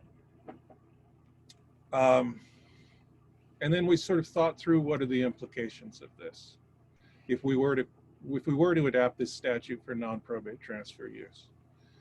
And one of the things that I think is important to understand is that real property interests can be divided into pieces. When you go to law school and you take property class, they talk about the property being a bundle of sticks, and each stick is a different interest that's distinct from the others. And as the memo notes, you can own property that you do not presently have a right to occupy. That happens all the time when people rent their property out. I remain the owner of the property, but I don't get to live there. And so I think that that is the lens that we should see this through, in understanding that I could inherit an interest in a stock co-op even though I don't have any right to live in it. It still has value. And if the deceased owner wanted me to have that value as a gift under their estate plan, they should be able to do that. And they should be able to do that so long as they don't override any of the restrictions on the property that were enforceable during their life. And so I think that those are two things that we can reconcile with some careful language, just to establish the principles in the code and help people understand how this works. And my sense is that what we would be codifying are principles that are already being applied in practice when this happens with a will or intestacy or a trust. And so what I've proposed, after I lay out all that background, I've proposed some language starting on page 6. And I should say, before I continue, that I got email from John Anderson, who's I think he's currently the chair of the Trust and Estate section of the California Lawyers Association, TexCom, regular participant in our process when we deal with estate planning issues. TexCom was not able to have anybody at this meeting, but they do have a working group on this topic, and they reviewed the memo in advance, and they let me know that they agreed with the general conclusions in the memo. They took no position on the specific language, but they agreed that you should preserve the existing restrictions, that the fact of transferring the property on death should not circumvent or defeat or undermine existing restrictions, and that it should be possible to reconcile those restrictions with the decedent's testamentary intention, that the sort of the value of the property go to their chosen heir. So I think that the language starting on page 6 is a way to express the principles that I talked about in the memo, and it might also be a way to sort of concretize them for this discussion by going through them. So I'm going to do that. I'm going to walk through each of the subdivisions of this proposed section, and we can talk about how they relate to the sort of concepts that I laid out as background. Subdivision A, a separate interest in a stock cooperative, and I should say separate interest is a term of art. It's in the Common Interest Development Law. Separate interest means your exclusive part, as distinguished from the common area, which is the part that everybody owns in common. Okay. A separate interest in a stock cooperative that is transferred pursuant to this part, so the proposed statute that we're building, remains subject to any limitation on the transferor's interest that was enforceable against the separate interest at the time of the transferor's death. Now that's almost word for word from the revocable transfer on death deed statute, and it's just a very general, but I think common sense principle that when you make a gift of your property on death, any burdens that existed on that property continue to burden that property after your death. You don't like get a clean slate. You don't like get to wipe out liens and mortgages and anything that limited your ownership. In other words, you can't give more than you actually own. So if you own property subject to restrictions, you have to transfer the property subject to those restrictions. And that's what that says. And then I have a non-exclusive illustrative list that sort of pulls in some of the concepts that I discussed. So including but not limited to a restriction on occupancy, an option to purchase the membership on the transferor's death, a limitation on the transfer value in a limited equity housing cooperative, a lien, an encumbrance, an easement, or a lease. The holder of those rights may enforce them against the separate interest, notwithstanding its transfer pursuant to this part. So that subdivision, which mirrors the RTOD deed statute, is just about expressing in the code the fact that transferring property under our statute does not disturb existing enforceable restrictions on your ownership. They survive the gift. Does anyone have any questions about that principle? Okay. Subdivision B. Except as provided in subdivision C, which we'll get to, property may be transferred pursuant to this part, even if the beneficiary is not eligible under the governing documents of the stock cooperative to occupy the transferred property. So this is the principle I was explaining before about the fact that your right to you hold title to the property is not defeated by a restriction that bars you from occupying the property. Okay, so the way I imagine this working, and we've heard from attorneys that this is their understanding of how it works under present law, is I inherit it, the stock co-op board says, no, we don't approve you to live here, or I'm too young to meet the age requirement, or I have too much money to meet the low income requirement. I still get the property, I still own it, and I can realize its value by selling it. So the gift isn't defeated by the restriction, it just continues to be burdened by it, and then I just have to sell it on to somebody who can live there. So again, I think that both of those subdivisions are existing law, and that's how it works in practice, but I think it'd be helpful to codify it so there's no confusion, because these are issues that people, they immediately go to when they talk, when we talk to them about transferring stock co-ops. And then finally, subdivision C,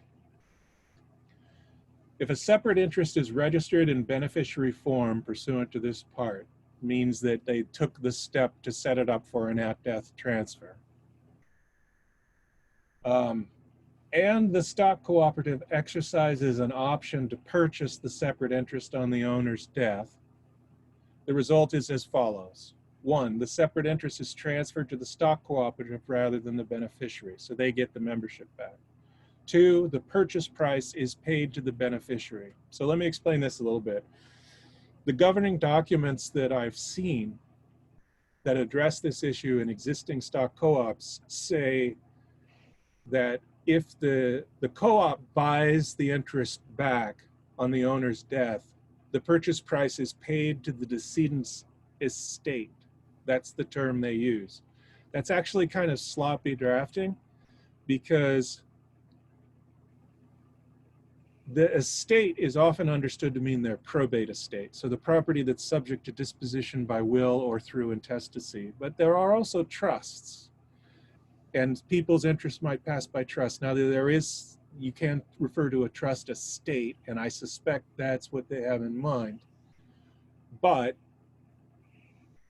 just saying that you pay the estate doesn't go the extra step to say who gets the value of that payment.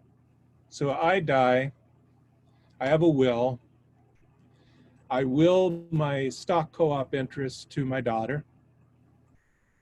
The stock co-op buys the property back and pays my personal representative, my executor, the purchase price, and it goes into my estate generally. It isn't clear that that money should then go to my daughter. There's like a missing step there. I think in the world, people will do the right thing, but that is a point that's not addressed that could be problematic. So we close that loop in paragraph 2. The purchase price is paid to the beneficiary. That's especially important here because this is a non-probate transfer. So this is a person who's not even necessarily in the will. So it's important to say that whoever you hand the check over to, that money goes to the beneficiary. And then paragraph 3, unless the law or governing documents of the stock cooperative provide otherwise, the price to be paid is the fair market value of the separate interest, less the amount of any liens or encumbrances on the property at the time of the deceit of the owner's death, and any amount that the decedent owed the stock cooperative. So this is fairly standard language, including some that's pulled out of the governing documents we saw. The fair market value should be reduced by like any mortgage that has to be paid off. And then secondarily, some stock cooperatives impose transfer fees, or there may be overdue HOA fees that you owe to the association that you haven't paid yet. This language would allow the stock cooperative to sort of skim that off the top and say, oh, first we're going to settle our balance, and then whatever's left over, that's what we're paying. Now, unless the law or the governing documents provide otherwise, is doing important work here in recognizing that there may be restrictions on the purchase price, like in a limited equity housing cooperative, where it's not the fair, you're not paid the fair market value, you're paid what's called the transfer value. So that's the price you paid when you bought in plus whatever adjustments the governing documents provide for, but could be substantially lower than fair market value. Does anyone have any questions about those two, or those last two subdivisions that I've explained? Okay, so the takeaway is that I think this is an issue that has to be addressed, that it would be helpful to provide this kind of guidance so that people don't wind up in disputes about how this would work.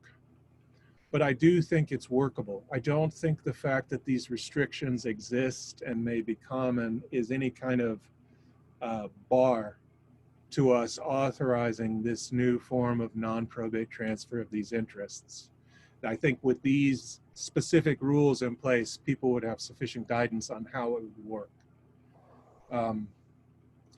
That was the main gist of this memo, to lay out those potential problems and how I propose that they be solved.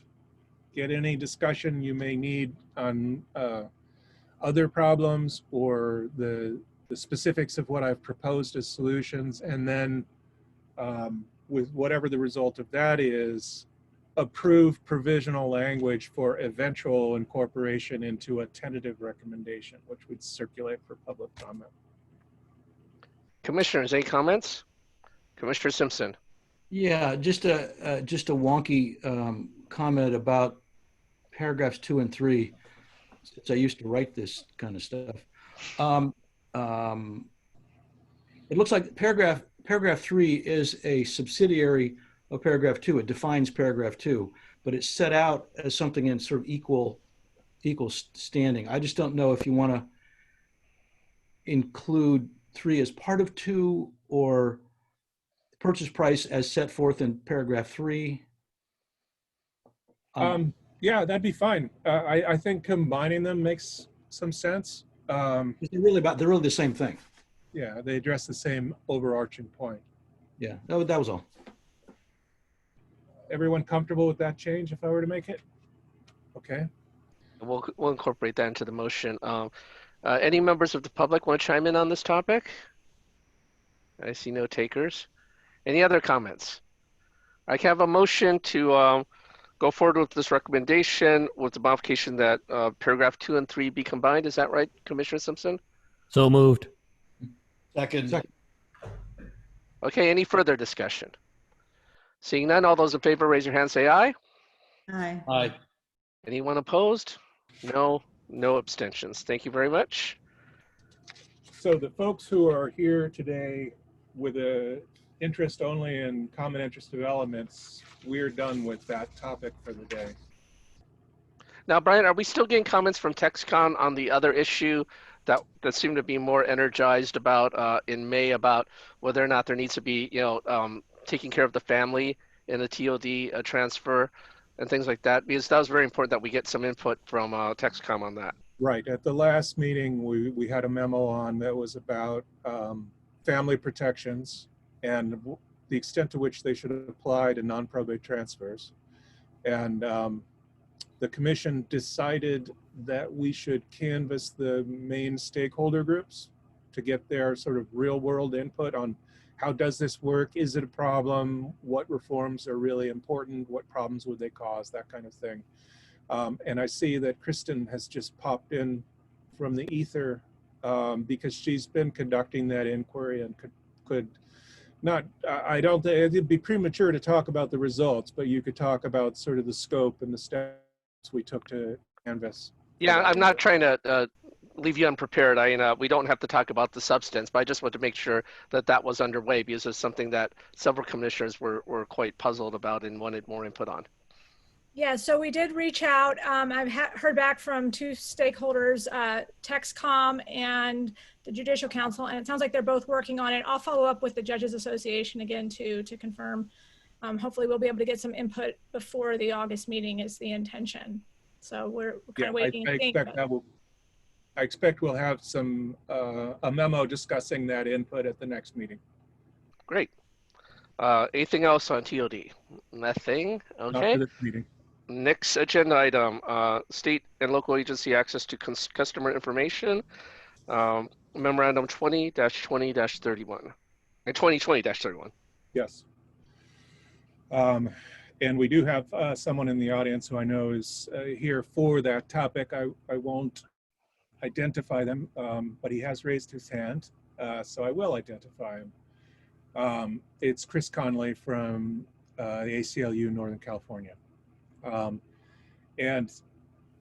Chris, if you don't mind, I'll introduce the memo and set up the discussion of the first decision point, and then the chair can decide how to fit your input into the discussion. But I do see that your hand is up, and I appreciate your being here, and you will get a chance to speak. But let me start just by giving a brief overview, refresher, which is, this study is sort of picking up the last pieces of work we did a few years ago, where we did a comprehensive look at the direction of the legislature at issues surrounding government access to electronic communications and customer information. And we did a report on the constitutional and statutory rules that regulate and govern that kind of access. But we didn't move forward with a bill because there was pending legislation that addressed most of what we were looking at. And so we decided to hang back, let the dust settle, and then revisit to pick up whatever pieces were left.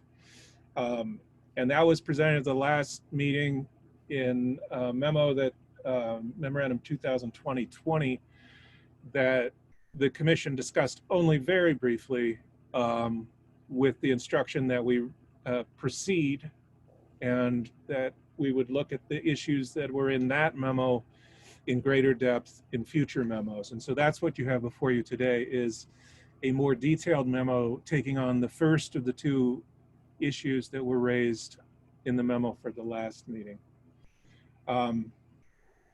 The first issue is it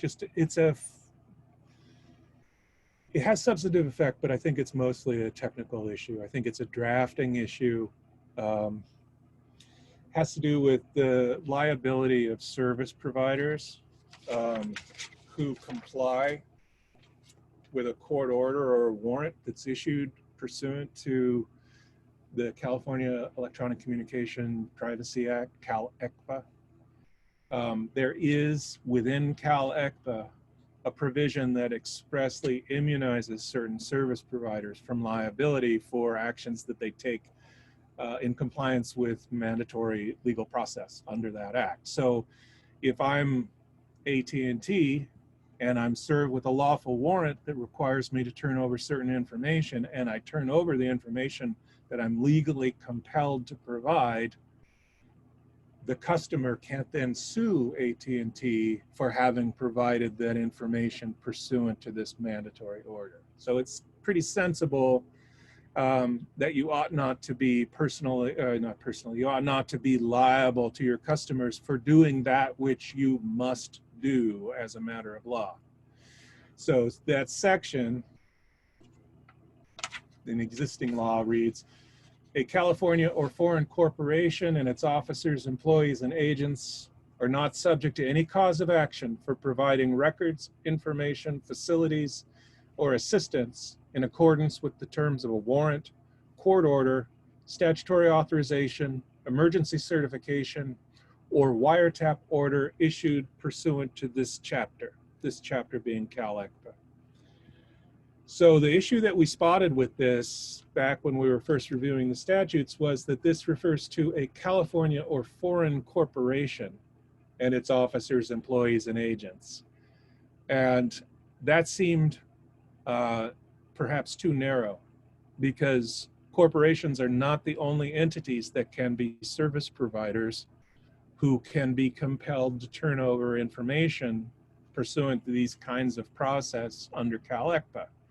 So if you, for example, CSU provides email services to its students, and there's a warrant for the email messages of a particular student, and CSU turns that information over to law enforcement pursuant to the CalECPA warrant, the CSU should have the same immunity from liability for that act that's afforded to corporations.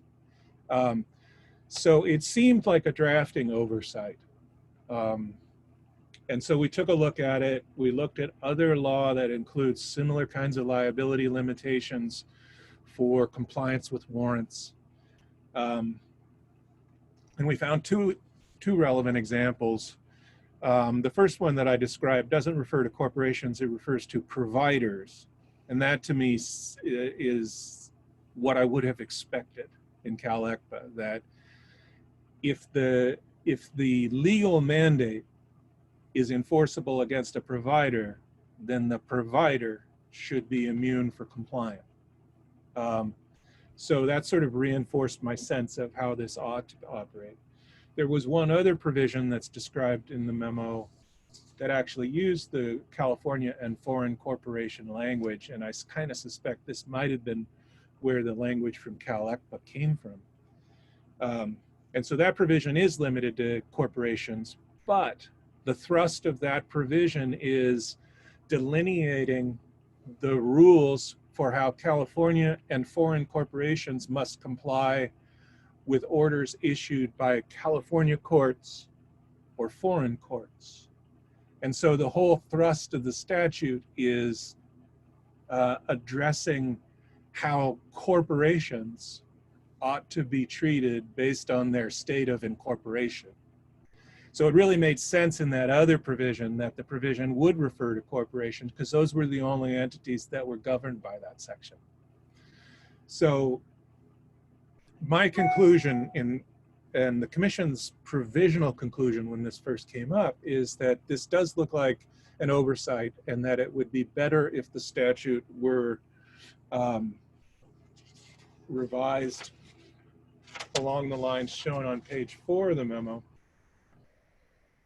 to instead of referring to a California or foreign corporation, refer to service provider. And service provider is the term of art used in CalECPA for the various entities that are regulated by that statute. So that would be service provider would be coextensive with the class of people and entities who might be subject to an enforceable order under CalECPA. And so that is the class of people and entities that should enjoy this immunity. The input we received from ACLU, Northern California, if I'm remembering correctly, is that they agreed that that would be an improvement and that it would be better for the statute to apply beyond corporations. And they gave another example that we hadn't included, which is just there might be an individual who is classified as a service provider rather than a legal entity, and the liability should extend to them as well. They raised a different concern, related but different, which is that if we were to amend this provision, we ought to make clear that we aren't in any way affecting the liability that service providers might have under other law. So for example, if a service provider collected information about a customer illegally, and then they turn that information over to law enforcement pursuant to a legally enforceable warrant, they should be immune from liability for having turned it over to law enforcement, but they should not be immune from liability for having illegally collected it in the first place. And they would like some clarity on the point that our proposed amendment is not affecting that issue. And so what I've suggested on page 4 below the statutory amendment is the possibility of putting language either in the statute or in a commission comment that says something like, nothing in this subdivision affects any liability of a service provider for an act that is not compelled by the terms of a warrant, court order, statutory authorization, emergency certification, or wiretap order issued pursuant to this chapter. I think that's the right result. I don't think that we would be intending to affect liability that arises under other law. I think it's, I don't think that there's a strong implication that our amendment would do that. But it's also, you know, it's also common to address unlikely possibilities, because when, you know, when people are in litigation, they will often strain at arguments, and it's better to sort of dispose of an argument up front rather than have people litigate it, even if it is improbable. So that's the first issue that's discussed in the memo, and you should decide whether you want to address the sort of statutory problem of, I see it as a problem, reference to corporations rather than providers. And then if you do, whether you want to add some kind of disclaimer, either in the statute or in the commission's comment, that we aren't, by making that amendment, we aren't affecting other liability. And so I throw that back to you, and then potentially also to Mr. Conley if he weighs in. Commissioner Carrillo. I am fine with both of these suggestions, with the exception of, for the second one, in the last line on the bottom of page 4, instead of pursuant to, can we make that under? I would want to check for consistency in phrasing across the act. If it's a consistency issue, then I withdraw. But otherwise, I'm generally fine with this. Commissioner Simpson, since you wrote these things, what's the difference between under and pursuant? I wish Diane was here. Well, the difference is we always use pursuant. My position is that it's worse than under, but I'm prepared to concede on that for the purposes of consistency. Well, let me point to the 1546.4D, just a little higher up. I think that's what I drafted from, was paralleling the pursuant to in that provision. Rick, I concede. Okay, that makes it easier. There's no need for deadly force. All right. Brian, I have a question and a comment. On the question, do we need a cross-reference as to what service provider is defined as? Or is it pretty clear within the context of that section? Because, you know, I agree with you that we do need to change it, but I'm just wondering, will a layperson not understand it? Well, give me 1 second. I'm going to pull the section up. Okay, Commissioner Simpson? Yeah, in your, what do you call it, footnote 8 at the bottom of page 4, you reference that service provider is already defined in that chapter. Yeah, well, in that section. Yeah, that section. Okay, Yeah. so it's right there. Okay. Yeah. All right. My second point, a comment. Your hypothetical was about immunizing entities such as California State University. Just want to be clear that California State University doesn't have a position on this. I have not discussed it with them. I'm the general counsel of one of the campuses. And so although this may inure to the benefit of California State University, that's not an issue, was not discussed, and my vote is not taking a position for California State University. Sorry to be that technical about it, but you That's never all know. Commissioner Simpson. Yeah, and I would recommend that the part at the second part where you talked about doesn't affect liability for anything that isn't compelled. I'd probably put that in statute rather than a comment, honestly. If you want that, courts or whoever to take that into consideration if there's some litigation, I think you're probably better off having a statute. I mean, the only reason I entertain it as a possibility is because, one, our comments are considered by courts evidence of legislative intent, but that's a pretty sophisticated understanding. So you're right, a lot of people might not see it and understand it that way. And then two, I don't think the potential for misunderstanding what we're doing here is great. I see the possibility, but I don't think it's likely that changing the person who's immunized would cause people to think that we were changing the scope of the immunity in terms of what it covers. So I didn't know that it was really strictly necessary that the clarification be made. And so putting it in the statute kind of just feels a little heavier. But I'm fine either way. We've gone both ways in the past. I'm with Rick on this one. Yeah, when I was writing statutes, I would never put in legislative intent. I said if the statute doesn't say what it means, then make sure then fix the statute.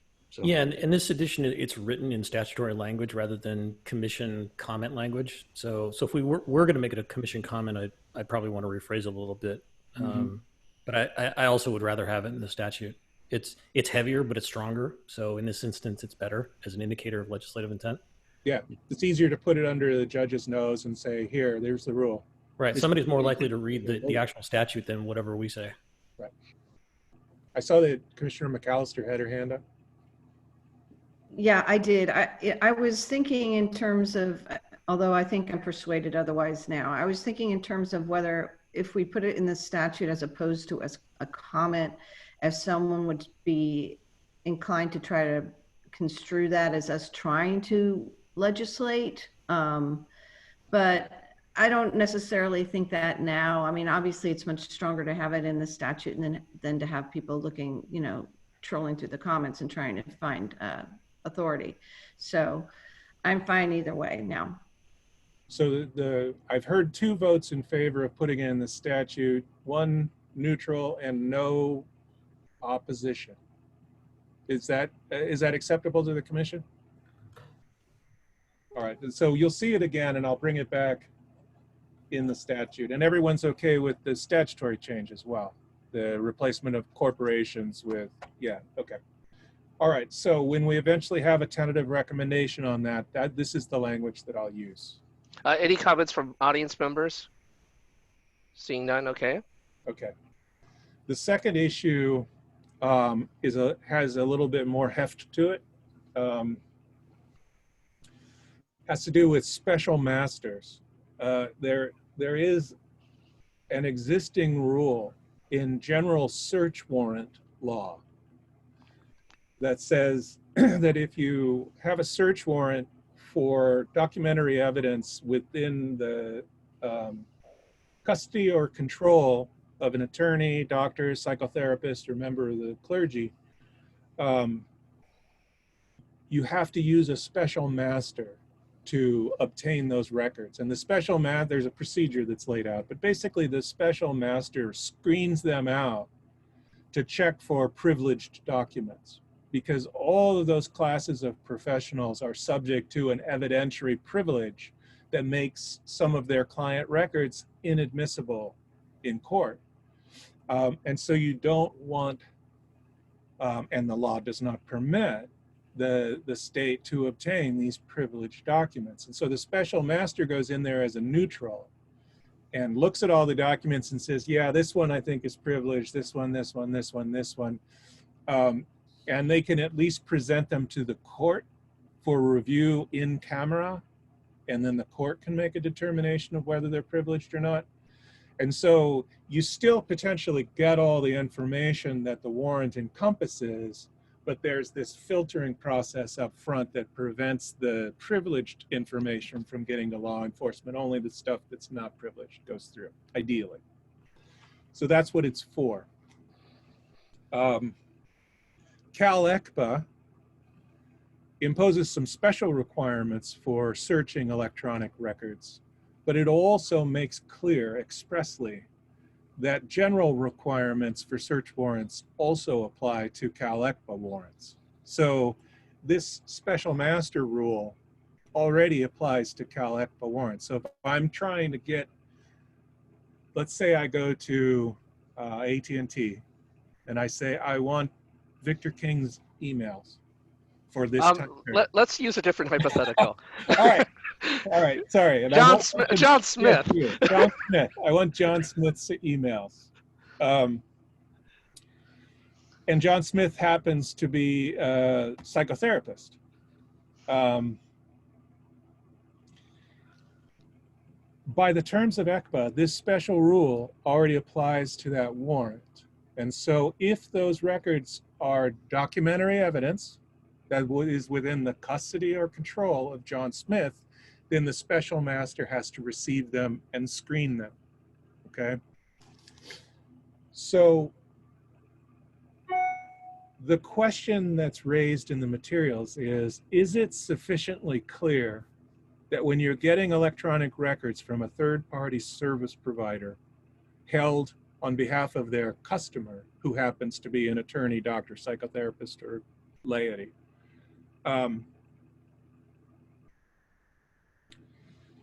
is it sufficiently clear that that is documentary evidence and that that evidence is in the custody or control of the customer? The documentary evidence issue, it could be clearer in the statute. The statute doesn't expressly refer to electronic records. Now, as ACLU pointed out, it's a non-exclusive list in the statute. So there's certainly room to argue that it's included. And as my memo points out, the evidence code has a definition of writing that's quite clear that it includes electronic records. And so the use of the word writing in the penal code provision, you could construct a pretty good argument that that should be interpreted consistent with the evidence code. And that electronic records, because they're writings under the evidence code, which is where the privileges are established, that definition should also apply to this provision, which relates to privileged material. And I think that's the best reading. I think it's correct. The only question is it clear enough? And should we make it clearer? Because it'd be a pretty simple matter to draft an adjustment to the provision that makes clear that it's electronic records as well. I see a hand up from Commissioner Rubin, whose microphone is muted. Commissioner Rubin, can you unmute? Okay, let me unmute it. We there? Yes. Yeah, my only question is since the penal code is under revision right now, is there any way by which what we're going to recommend here is going to either duplicate or conflict with whatever they're working on? And in fact, are they even working on any of this? No, not at present. I mean, they have you're talking about the Committee on Revision of the Penal Code. Yes, I am. They have pretty comprehensive authority to study anything in the penal code, so that includes procedure, but they're not working on procedure at this time, and so there would be no conflict. So there is no conflict. That's what I wanted to address. Commissioner Carrillo. Oh, I'm sorry. I'm sorry. No, go on. Commissioner Carrillo. I was going to come out in favor of amending 1524C to expressly include electronic records. I agree with you. Like, I would read these statutes as a reasonable person to include that, but because there's no binding case authority on it published anyway, an unreasonable person could potentially misread it, and so to forestall the kind of outlier possibility of somebody getting a bad result somewhere, if it's not a big deal, let's put it in the statute. Just to be a devil's advocate, Brian, how about if we do that, does it raise questions about all the other times we don't do that in the future? Certainly that argument can be made. People do draw negative inferences. You said it here, you didn't say it there, therefore you didn't mean it here. I mean, that's sort of what we're doing right now, right? I mean, the evidence code says it, this section doesn't. Therefore, is it sufficiently clear that it includes it? I mean, you could throw a disclaimer in the comment that says something like, this clarifying amendment has no bearing on the interpretation of any other provision. Commissioner Simpson, you probably are an expert in this, so. No, I'm not an expert in this, but I guess following up on David's suggestion, if they were supposed to mean the same thing, wouldn't they be called the same thing? Wouldn't you got one on that's writing that includes all the electronic stuff, but we've got something else that's documentary evidence. But if you wanted it to have the same broad scope of what's included, why would you have a different term for it? Couldn't one to say documentary evidence is a subset of writings that doesn't include electronics? I don't know. I would say no, because just the way the definition, which is at the top of page 6, it includes writings. So yeah, I think Brian's right. Writings. That necessarily incorporates the other evidence code section, which then has an expansive definition of writings. Got it. Okay. Right, and so circling back to saying I've mentioned other meetings, following the Hippocratic Oath, do no harm. I'm really more inclined to leave it alone rather than make a change. And I would add the letter we received from ACLU from Chris said they don't see a need for clarification. I specifically asked them in a follow-up whether they saw harm in clarifying, and the response was no, they don't see harm. They just don't see the necessity. The other direction to go is to... I see a hand. So yeah, audience member Chris Connolly. Let me turn him on. Hold on. Here you come, Chris. Great, thank you. And thank you for Commission for having me. Yeah, I agree with what Brian said. I think the caveat I would put there, which I have heard others say, is that to the extent that any changes are made, being extremely explicit that these are clarifying and not to be interpreted beyond the scope of it. But do no harm is the principle that we took in our letter, and I think we would still at least have a mild preference for. It seems like a fairly clear, particularly since writings is incorporated in a definition of documentary evidence case where the interpretation is not subject to challenge, and we would generally rather not tinker with the California Electronic Communication Privacy Act, which we work so hard to enact. Yeah, and when you work in the legislature long enough, you hear certain sort of canned responses, rules of thumb. And one of the things you hear a lot is this a solution in search of a problem? And so, while it is in our portfolio to clarify the meaning of the law, if nobody's pushing for this, including ACLU, who is the natural champion of making these statutes better, the legislature may not be interested either. So I'd like to say we take a pass on changing that section. Any thoughts on that? That's okay. Fine. I'll fold. Okay. I would just say that as an employment lawyer, and sometimes those recorded telephone calls regarding employee or complaints or concerns or whatever, this statute is relied on sometimes for trying to secure those records.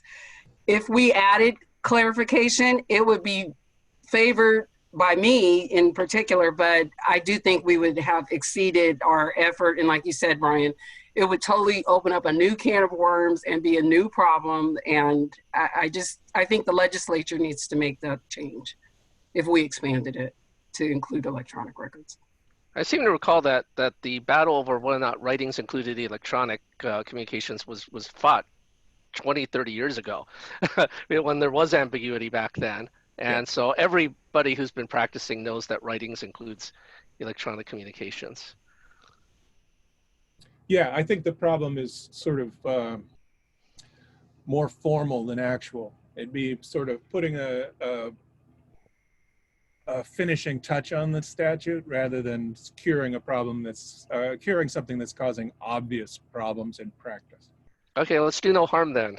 Do no harm. Brian, one more section on this? Yeah, this one, that's the next piece of this statute. The statute only applies to documentary evidence that is in the possession or under the control of one of these specified professionals. And so here, I think the issue is a little less cut and dried. Whether or not records held by a communications service provider for their customer are in the possession or under the control of that customer. I think the best answer is yes. I think that's the right answer as a matter of policy for sure. But just dealing with the letter of the statute, if records are held off-site on somebody else's equipment, like a cloud storage service, there is an argument that they're not in your possession, that they're being held by another for you. So I think there's at least some question about the possession prong. Under the control of, I think there's a better argument that records held by a third-party service provider are under the control of the customer because you can add to them, amend them, delete them, rename them, make all kinds of changes to whatever that data is, and therefore you have some measure of control over it. And I think that's the argument that ACLU made in their response, that they think that that's the correct understanding, that these are under the control of the customer.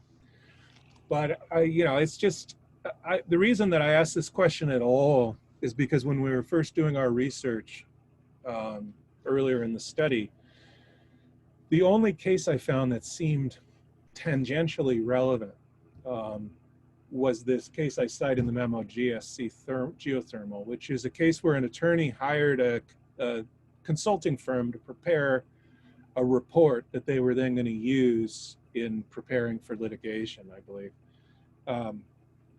So the consultant was acting as their contractor, as their agent, to prepare this report. And there was a search warrant that was served on the consultant and turned up that report.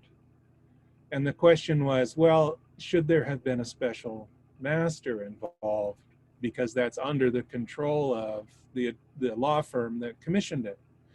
And the court held no, it wasn't in their possession and it wasn't under their control. It was under the control of the contractor.